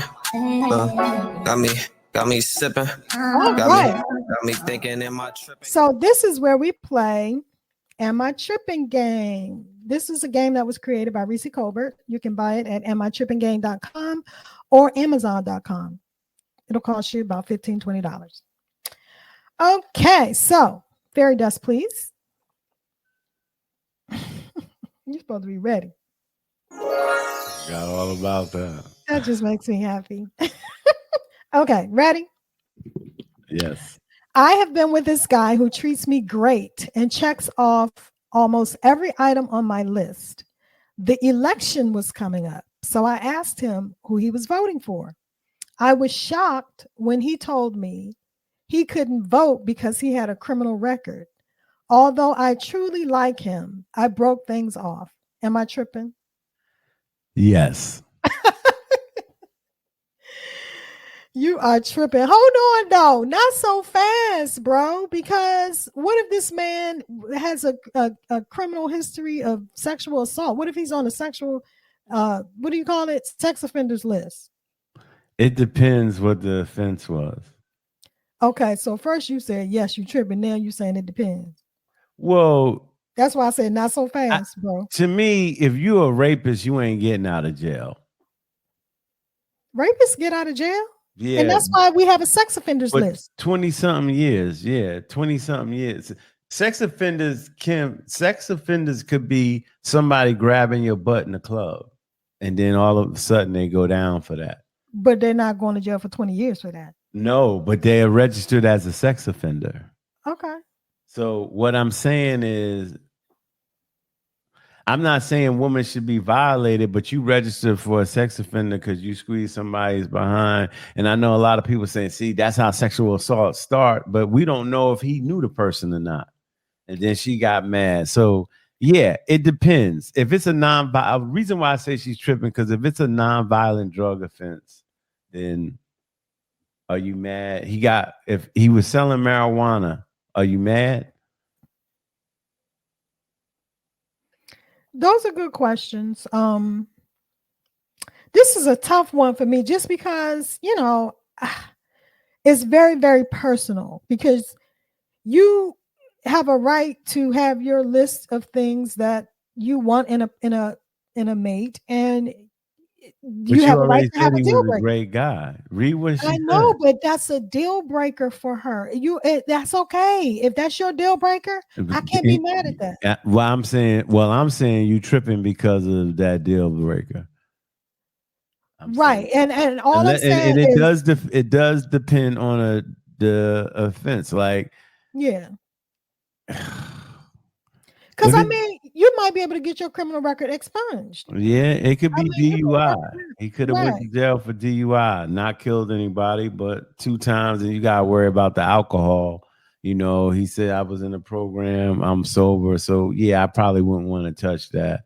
But I'm gonna say you tripping just because you were so hasty with it. Like you didn't get She any didn't further give us enough. information. Yeah. She didn't give You us didn't you enough. didn't give the man a chance. Yeah. He's checking off all the stuff on your list Yeah. and you're not giving him a chance. So all right.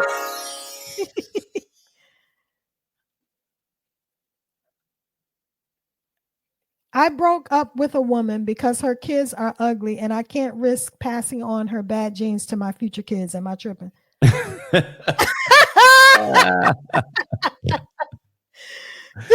Because of who I am, I have to say, yeah, you tripping.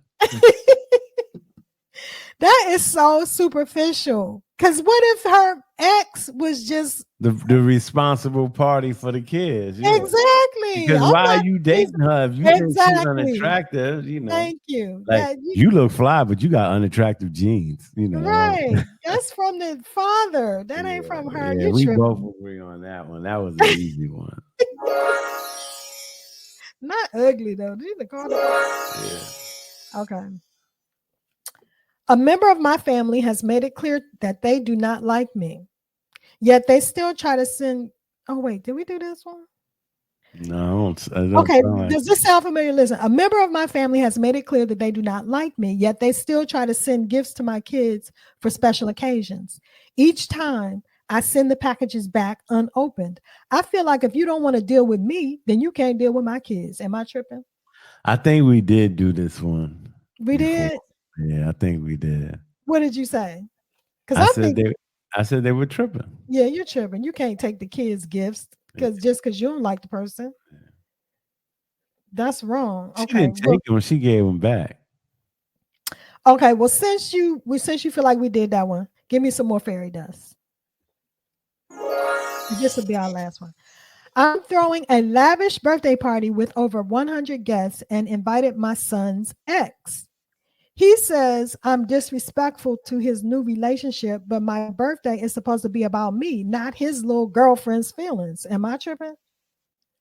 Yeah, I think we did this one too. No, we didn't. No, We did this. We didn't do that. It depends on the relationship. If the relationship ended tumultuously, yes, you're tripping.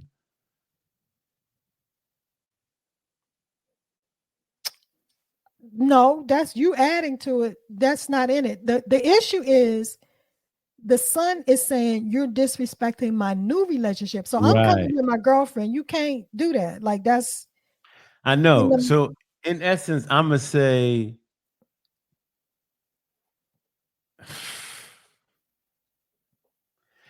there's a lot. We don't. This is what I'm saying.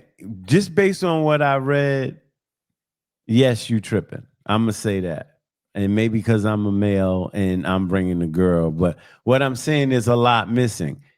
Does that girlfriend and the mom still have a good relationship? If they do, then yeah, invite her to the party. Why else would she be invited? Yeah, they have a good relationship. We don't know. We don't know that. Why would no, I'm not saying they have a bad relationship. I'm talking about like, are they still like talking to each other? Not like, oh, I'm gonna invite what's the name? But if y'all have a relationship, that's what I mean.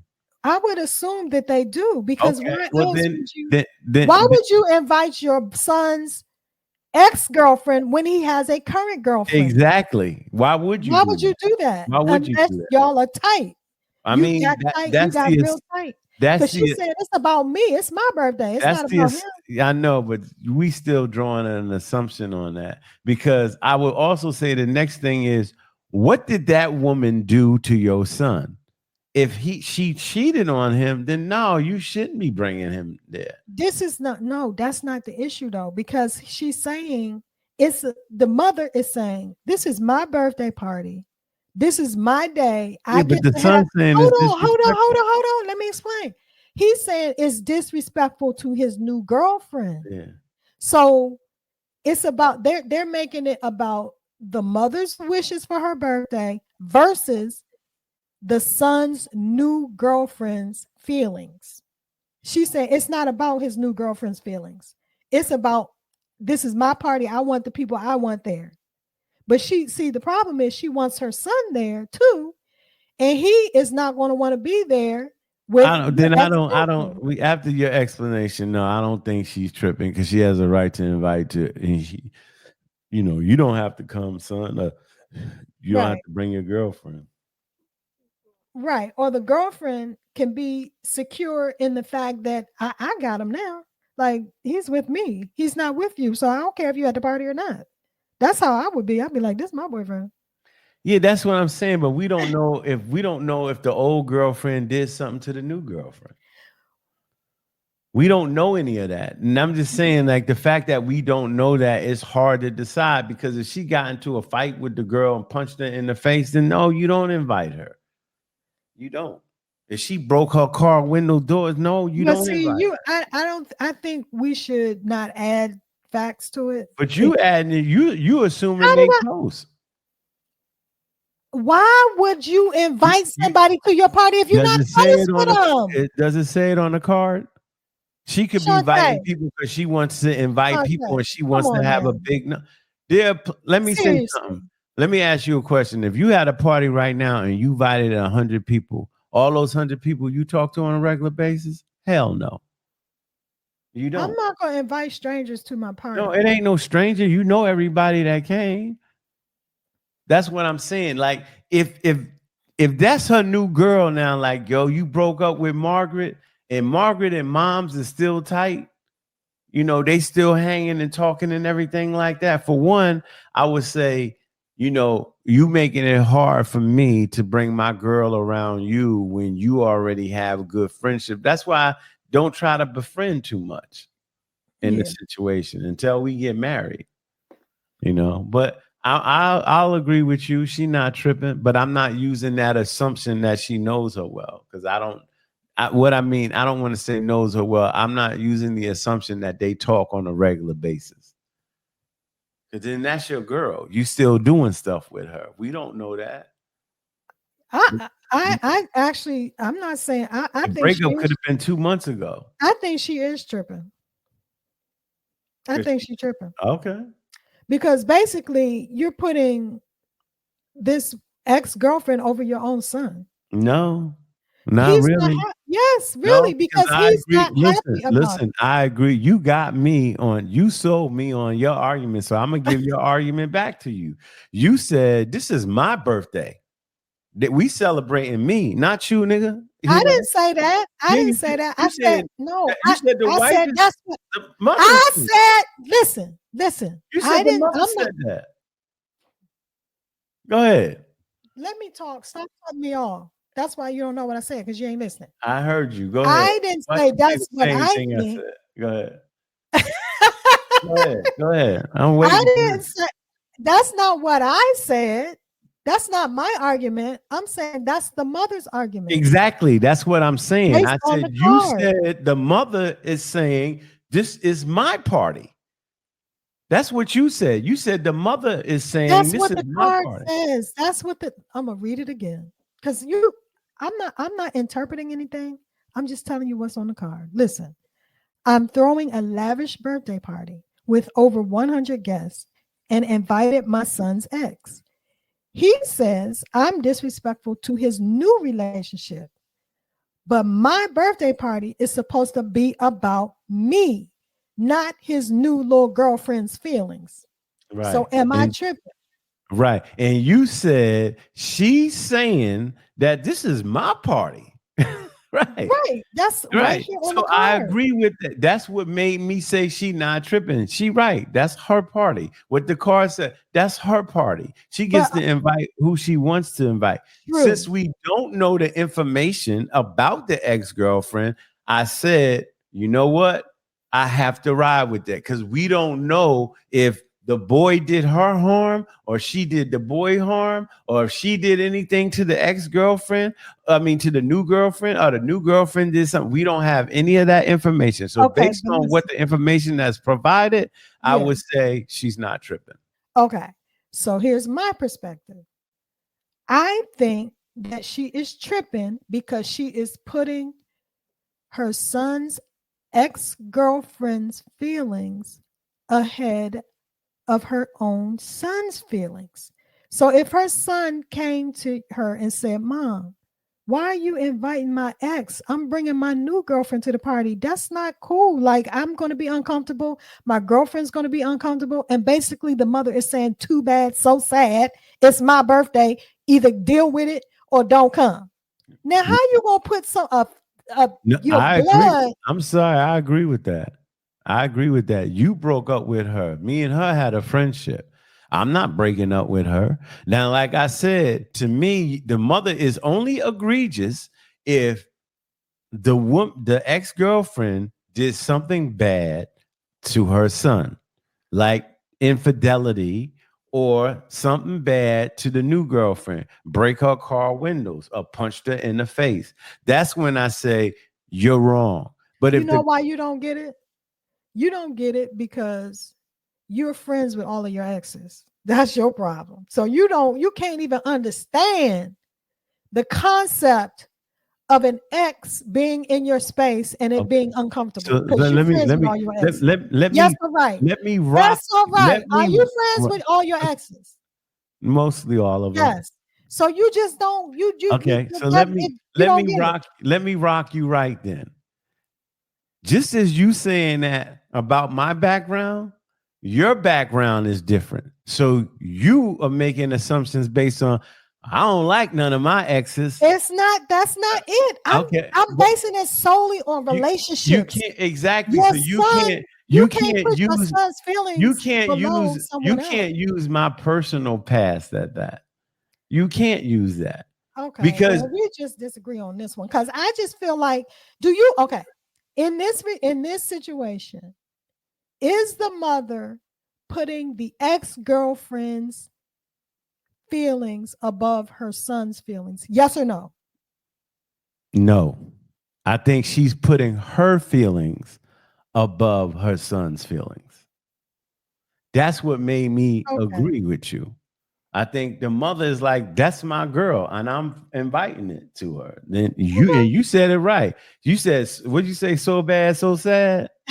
Right. Don't bring your ass to the party. Simple as that. Or come and leave.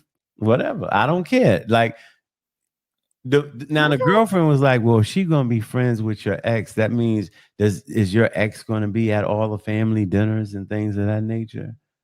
Now that may become an issue, but I can see it. If you date somebody for 10 years and that woman is close to your mom or that man is close to your dad, he's supposed to end the relationship with the dad? No, maybe not meet him at the house anymore. That's what I was going to say. Yeah, I mean, but we don't know when she at the party. You can still have a relationship with the ex. Y'all can go shopping. Y'all can go out to eat. Y'all can go to concerts. Y'all can talk so on the she might as phone. well say, but he's just saying this one time when I'm coming to your birthday party, can you not invite her so I can bring my new girlfriend? You know what? Like I said at first, I was like, yeah, you tripping, but you sold me because she's right. She's like, this is my MFing party. So you would do that to your blood child? Like if they said, I'm daddy, don't do that, please. Well, first of all, they asked me, and I definitely would consider that. But that's what he did. He said, Mom, you're disrespectful. If my daughter cheated on her ex-boyfriend, no, I'm sorry. I'm bringing him. He ain't do nothing to you. The son simply came to the mother and said, Mom, you are being disrespectful to my new girlfriend by inviting my ex to the party. Can you please not do that? And she said, no. So bad, so sad. I agree with you. I don't care. Like I invited her too. I said, this is not my beef. I'm not here. Like, that's my homegirl. We close. We go shopping. We go to the movies and concerts together. I'm not inviting her because of your new. I don't even know this new chick like that. You might get rid of her. Wow. Yeah, I get it. Feel like that. Look, Kim, I would say to the son, there are 100 people here. She don't got to talk to her. There's 99 other people here she could talk to. I feel like I would just really consider my child's feelings. Like I'd be like, okay, I don't want you to be If uncomfortable. Justin got with a woman and in those 8 years they were together, you build a close bond with her. Where you Right. I talk get it. about I things. do. And we can still Right. do all those other things. This is one day, one event. I can sacrifice one day, one event. Like Yeah, I I guess. feel like I would be able to. Let me say I this. don't know.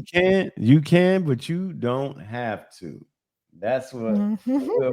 we'll leave it on that right there. Let us move on.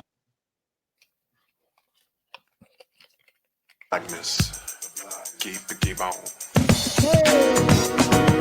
Never say die. Keep on. Okay, so today we want to talk about Rita Dove, our little known Black history fact. Rita Dove was born on August 28, 1952, and she is an American poet and an essayist. From 1993 to 1995, she served as poet laureate, consultant in poetry to the Library of Congress. She's the first African American to have been appointed to since the position was created by an act of Congress in 1986. Dove also received an appointment as special consultant in poetry for the Library of Congress's bicentennial year from 1999 to 2000. Dove is the second African American to receive the Pulitzer Prize for Poetry in 1987, and she served as the Poet Laureate of Virginia from 2004 to 2006. Since 1989, she has been teaching at the University of Virginia in Charlottesville, where she held the chair of Commonwealth Professor of English from 1993 to 2020. As of 2020, she holds the chair of Henry Hoynes Professor of Creative Writing. Rita Frances Dove, our little known Black history fact.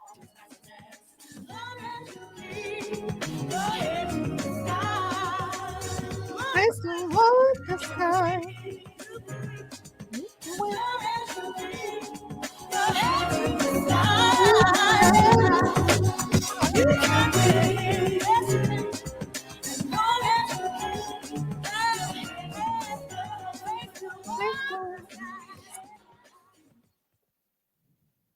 And let us move on. Oh, hell no. Oh, hell no. All right, city of St. George in Louisiana. Is it all right or is it all white? That is hilarious. How long did it take you to come up with that one? It just came right to me. I ain't gonna Is it lie. all right or is it all white? At first, I was typing, "Is it all white?" and I typed, "Is it all right?" and I said, "Oh, is it all right or is it all white?" So in this situation here, East Baton Rouge was the area, I guess, that we're talking about, and In Louisiana. In Louisiana, yes. And the folks from East Baton Rouge wanted their own school district and they were denied. They went and they were denied. So they said, let's start our own city. They were denied that too. They went back a second time and they were granted it. They wanted their own, they already had their own fire department, but they wanted their own police and they wanted their own school districts. Reason for is crime and everything was bad in Baton Rouge and East Baton Rouge. They felt that they had their own municipality and their own police officer, that it would be better. And then next, the education, it's kind of like what we talked about earlier in the podcast. The schools weren't good, so they wanted to create a school that would be better. Now it's wealthy and majority white area, and there are some people that were against it because it was going to make Baton Rouge even poorer. The economics, it would hurt the economics of Baton Rouge, and the school districts would get worse. Mm-hmm. And there were people who were against it. I understand what the new parish or city is doing, St. George. I understand it. They want better opportunities and excellence for their kids. They feel like them being tied to the larger city, um, their money is being spread out across the schools, and the school selection is not great. They feel if it was concentrated with their tax dollars or what have you in an area and there's a school district, the kids probably it would be a better school. Um, so a lot of people are throwing race in the situation. I don't think this is a race issue per se. I think this is more of a class issue. What say you? Well, let me ask you this. So do you think it's possible for those citizens and this new enclave in Baton Rouge, Louisiana, is comprised of 86,000 residents. So, although it didn't take that many to make this happen, it didn't take all of those 86,000 residents to I make think this it happen. took 56,000 or something. And so, do you think it's possible for those residents to maintain the status quo, keep everything the way it is right now, and work to make this situation better for everyone? So they said we want our own town, and to hell with all them other people, and we all okay with that. So what is the incentive? What is going to be? What is the incentive going to be for other people to make the schools that they have access to better, so that it's better for everyone? Why is it that you're going to say, well, you know what, these schools are not up to par, this neighborhood is not up to par, so I'm just going to leave, take my resources elsewhere, and do my own thing? What would you do? Would you take your kid? I said I most likely probably would stay, but take my kids out of the school district and find a private school for them. That's what I probably would do. That would be my suggestion. But then again, you can't take 86,000 families, right, and put them into all private schools. That's So not they going to just happen. kind of drew a line around their Yeah, they drew a neighborhood, line, an and then economic line yeah, based and on just economics. so they And didn't literally have to get up and move. They just said, okay, you know right, what, this part all the way right here, they drew a line, said all this right. right here, this us, that's y'all. You stay over there It's because we. not that you stay over there. It's not like you can't drive through St. George if Well, there's no, but I'm a just saying in Chick-fil-A terms there and you of the can't eat. resource. I'm talking about in terms of the allocation of resources, because that was part of the, because They this happened with the Louisiana Supreme Court said that this is okay, but right, there were several lower courts that said no, this is not okay. And right. the argument that was made against this was they were saying that according to figures compiled by the Baton Rouge area chamber, the new town would have a majority white population as opposed to Baton Rouge, which has a black majority, and the number of people receiving St. George would create a town with an average income $30,000 higher than present day Baton Rouge, Mm-hmm, and the unemployment rate would be halved. mm-hmm, Halved. Okay, here's another argument. St. George, this new town that they're creating, would siphon over $48 million in annual tax revenue from the city parish government, which with serious effects for local staffs, local services and staff. So mm-hmm. they're siphoning away resources, services, money, staff. I don't like the word siphon. That's what they said I know that's happened. what they said, Kim. I'm telling you, I don't like the word siphon. Okay, let me tell you one other issue that was argued against this happening. A 2014 study by the Baton Rouge area chamber found that the effects of this partition would be economically devastating for the remainder of Baton Rouge, immediately creating a $53 million budget shortfall. So this is a siphoning of resources. This is going to cause the area when you're the rest siphoning. of the area Okay. to become even more depressed than it already is. Okay. Like, how are we okay with this? We're okay with it because we earned this money. We asked for another school that was closer, like district closer to us, and you said no. Right? We didn't want to send our kids to the other school. This is See, basically Jim Crow segregation. looking, I don't. What I see is black folks saying, white folks, don't move away from us because we need your money. A community is a community, right? What I see is black folks So now you're going complaining. to say they need to remain self-determined and to create their own, pull themselves up by their own bootstraps and not depend on the resources that are going into this community. Is that That's what the you're only saying? reason why you want them there. Like, if you could tell me, you know what arguments I didn't hear? Relationships will be broken up because of that. The kids won't be able to play with each other because of that. I didn't hear none of that. All I heard was economics. That's it. And the thing about it is the white folks are holding up that area of it. I'm different. Like, I don't want that type of dependency. I don't.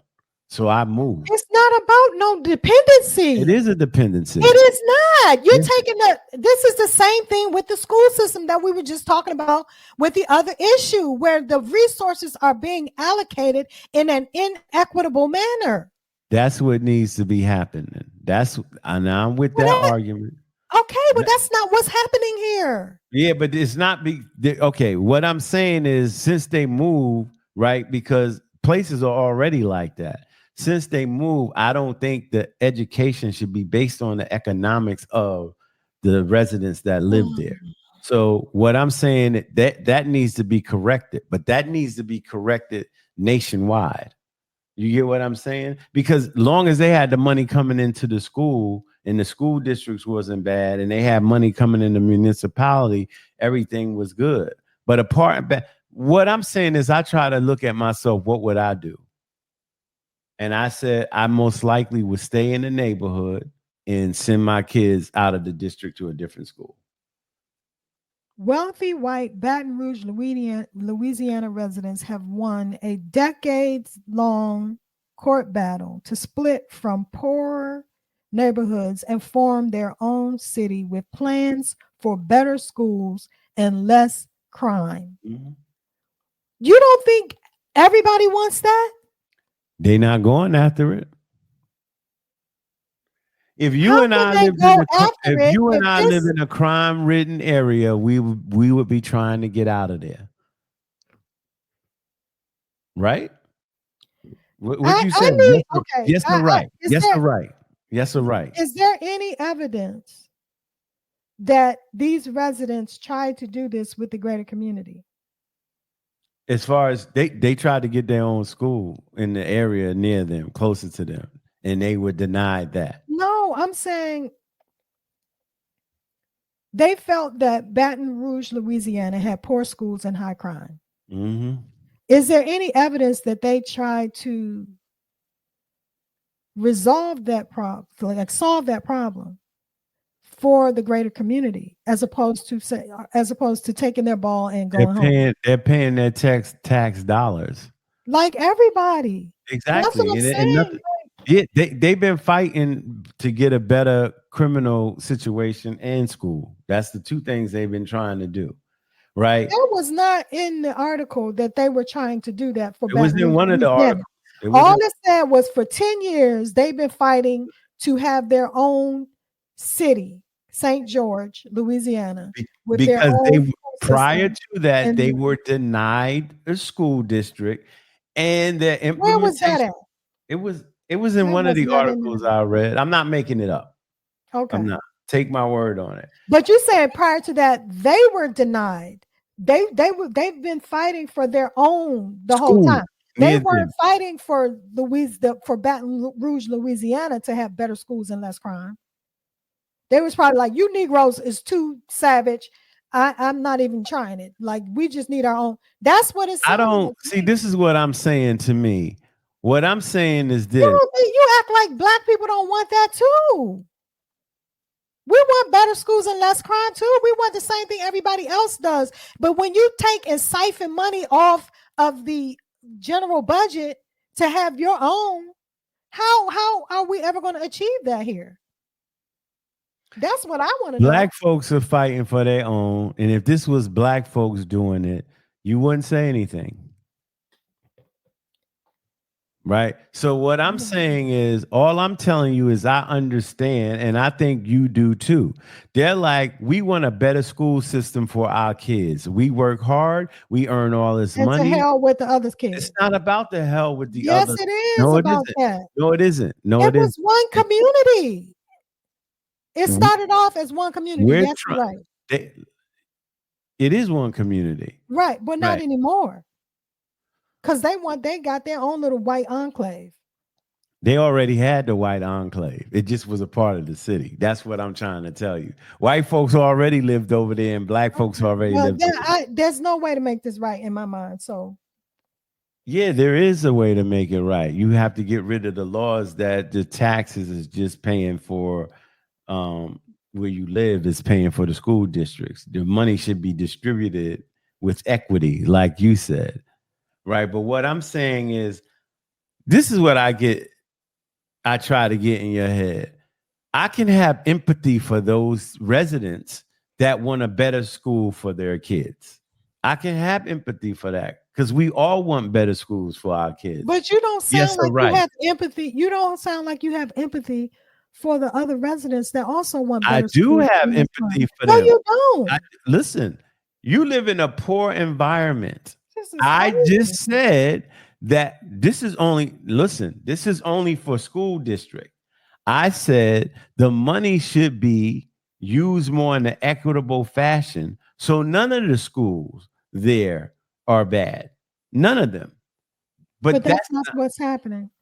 Because it's not the law, but that's what needs to be the law. I've been fighting for years for that to change. They're starting to make a change with that in different areas of the country. Well, this right? is not how you get there, though. Kim, I'm gonna say this again. Is this a path to get there? This is what I'm saying. You're not arguing from empathy, right? So I'm just trying to say empathize. I have to put myself in. Let me finish. If my kid was going to school and there was violence in the school, if there was corruption in the school, if he wasn't or she wasn't getting a good education, I would say we got to take him out of that school. If where I live, because you and I have money, so we probably will be in that wealthy white part, right? They trying to make it white, but it's about class because we don't know how many black people live in there. Probably not a lot. They said majority. So if it's 86% white people and 14% black people, right? In there, you're saying, I want this school, no violence, better teachers, blah, blah, blah for my kid so they can get a better education and go somewhere. What I don't like is it will be based on economics. I think the poor black folks in that area still should be privileged to great schools. That's what I'm saying. Their schools, the kids' life should not be messed up because you don't make enough money. That's what I'm saying. That's it. As far as the crime. So what I'm saying to you, what I'm asking you is, considering what happened with St. George, Louisiana, do you think that is going to lead to what you're saying should happen? All I can say is I hope. No, answer the question. Yes or no? Answered it. I just said I hope so. Yes. The answer is no. No, it's not, because there is a movement in Texas now where they're doing it. No, let me explain, because we just talked the story before that when we talked about in low income neighborhoods that are filled with Black and Latino students. Mm-hmm. They get fewer resources, and therefore they have poorer outcomes with the students. Okay. So here, because these people are partitioning themselves off, the effect of that is that it's going to be economically devastating for the remainder of Baton Rouge. Immediately, this is from a study that was done by the Baton Rouge Area Chamber, immediately creating a $53 million budget shortfall. With a budget shortfall of that magnitude, do you think that's going to lead to the schools being better in Baton Rouge or worse? It makes no sense. It's Okay, illogical. let me make it this make is sense. why Let me make it make sense. it shouldn't All be right, let me make it make sense. The answer to your question, the school districts in Baton Rouge will be worse off because the money is leaving, right? And you think that's right? Are you going to let me finish? Let me finish. No, I didn't say it's not about right. It's what I'm saying is You're saying you have empathy for the people. Exactly. I do have empathy because I put myself in the shoe. Right. Kim, I put myself in their shoes. Empathy is fine, but it doesn't make it right. It's wrong. I don't like it's not an that inequitable allocation of resources. And it's not right. Listen to me, because I let you talk, and that still ain't working with you. I let you talk. Okay. So and it didn't change my mind. Okay. Here I'm trying to say this. Let's go back.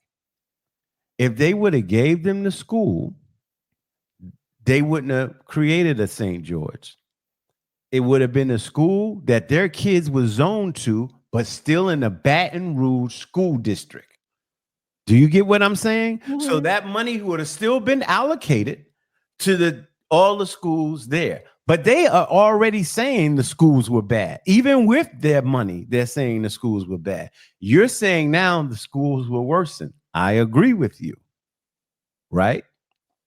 Now, to me, the allocation of funds, that needs to change. I don't care that they drew the line of the city. I don't. What I'm saying is in any part of the country, no poor area should be resourced based on the income of the residents, because that already leads to low funding. And that's not fair to poor people. So what I'm saying is they need to make sure that in educational systems and school districts, there is equity. Like you said, when we was talking about the loss of money for Blacks and Latinos. And you think that's what's happening here? I'm hoping it will happen. That is not what is happening. It's here. Happening in other places. And I want to start out with this. That article that we read is a start. When you start making people aware of what's going on, that's how change starts. That was an excellent article that's breaking down things. That was, I think, written in February of 2024. So what I'm saying is more discussions like this and talks about this. If our podcast was bigger and we spoke about this, it will start a chain reaction. I find it interesting that you have empathy for a group of people who don't have empathy for the residents of Baton Rouge, Louisiana. I'll say it again. All they asked for was a school. Y'all nigglets said no. No, and I don't even think it was the black folks. It was the white folks over there who said no. They were in charge of that. That white lady is the one that's was fighting against them to have their own school. If they would have had their own school, it just would have been another school like they do all the time in Baton Rouge School District. And yet they're going to allow this one to be created with no problem. If and they would okay have, it just would have built another school. That's it. And there's nothing wrong with wanting your kids away from a school that is violent and a school that is not academically inclined. This is wrong on so many levels. We pick our neighborhoods. Like you didn't move to Berry Farms or across the street from Berry Farms, right? So all I'm saying, I didn't say it was right. I said I understand what they're doing. They're humans with kids. I get it.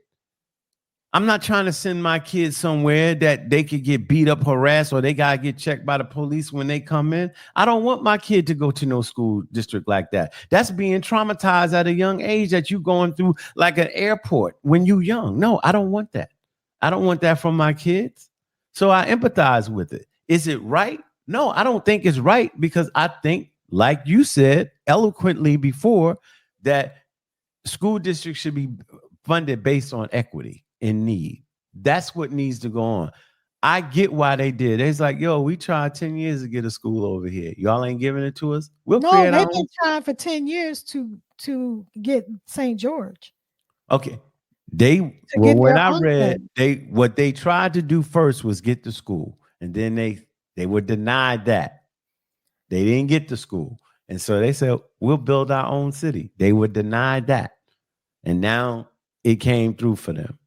So you look at it as I'm doing damage to them. You're not looking at it, I'm helping my child. See, that's the way you look at it. And I'm saying there's two ways to look at it. At the same time, they're helping their child is damaging others. That's what I'm saying. So yeah, And you shouldn't be okay with that. huh? You shouldn't be okay with that. You, Kim, where do you send your kids to school? What do you mean? Where do you send your kids to school? I'm not siphoning money from. I'm paying taxes. You are. I pay taxes for the school. I haven't moved. I haven't removed myself from the community. I contribute to the community. Okay, well, that's what they were trying to do. They were trying to keep the money circulated in Baton Rouge while building an additional school. That's what they were trying to do. They said, nah, we have enough schools. And guess what happened? They said, you know what? We'll build the city. Y'all triggered them to build the city. That's what I would say. It happens. And what I'm saying, if you in Louisiana and you in bad shape and bad condition, get your ass out of Louisiana. I don't understand poor. And I grew up with humble beginnings. I'm not poor by no means. And I did have a great school. Some people don't have the means to just up and leave. Yeah. What are you talking about? You save your money. You said no, it's not that simple. It is that simple. It really isn't. Some people don't have the means to do that. You have to save those means. It costs money to up and leave. Right. And you have to save those means. $2,500 is enough. While you get that $2,500 and you living in Baton Rouge and you trying to move to New Orleans, you look for a job so you can get in New Orleans. Soon as you get that job in New Orleans, you pack up your family and go. You got $2,500 saved up. You live in an apartment and you pay your $500 or $800 a month for 4 months and you getting paid, and then you continue to pay on and you put your kids in a good school district. Or if you don't move you move to Houston and do something. There's apartments out of here. When there's a will, there's a way. That's all I'm saying. But we gotta move on. And let us move on. Give it up, give it up, give it up, yo. Give it up, give it up, gotta give it up. Give it up, give it up, give it up, yeah. All right, so these are the Smith sisters out of Maryland. Smith sisters are making history as Maryland's youngest CEOs. The Smith sisters. All right. They're so cute. They are, and they look exactly alike too. Like Jesus. Triplets. Almost, but it's Danielle, Janaea, and what was the other one? Come on, what was the other one? Oh, it'll come to me. God. Hold on. Tatiana, yes, I wouldn't have got that. 5-year-old Tatiana, 8-year-old Danielle, and 10-year-old Janaya. Right. And they have a company that sells baked goods, right? I'm trying to see where this is.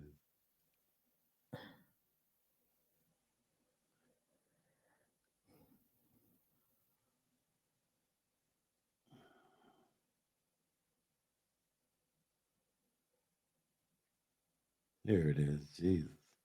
Easy Peasy. They got Easy Peasy LLC, a beverage company. They got Fruit Punch, Grape, Lemon Blast, and Blackberry. Youth investment program.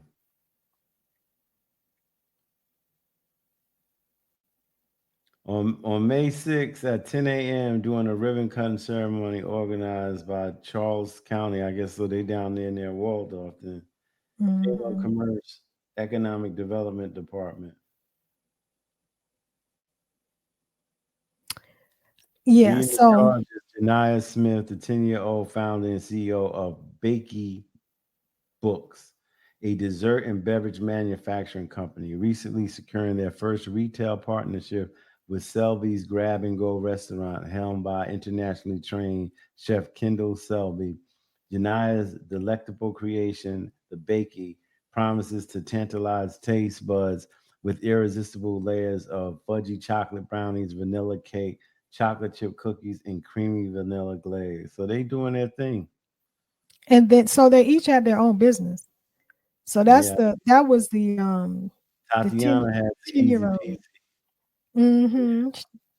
And then Danielle, the 8 year old, she has D. Lachey Productions, a media enterprise specializing in video production, graphic design, and editing. Wow. She wants to establish a large broadcast media studio dedicated to delivering uplifting and empowering content for youth.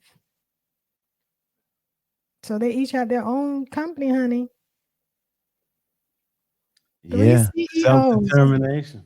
three business moguls. Self-determination. Give it up. Give it up for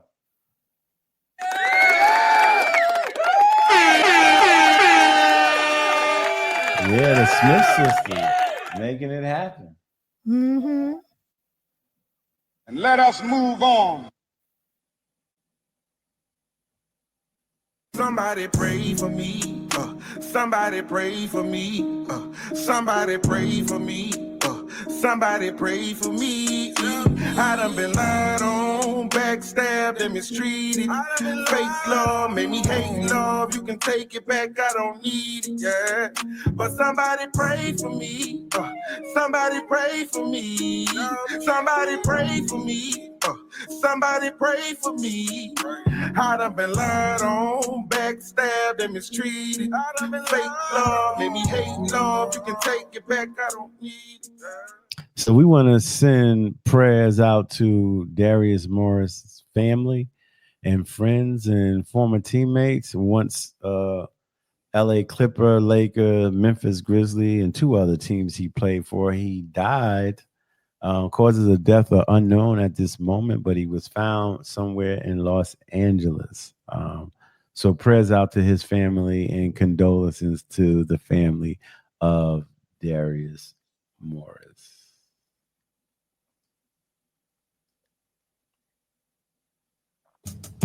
All right, let's wrap it up. All right. Our words of wisdom today. I tell kids to pursue their basketball dreams, but I tell them to not let that be their only dream. By Kareem Abdul-Jabbar. No interview today. What's going on? Why black folks do not get married? Black unemployment. Less money for Black and Latino students in low-income school districts.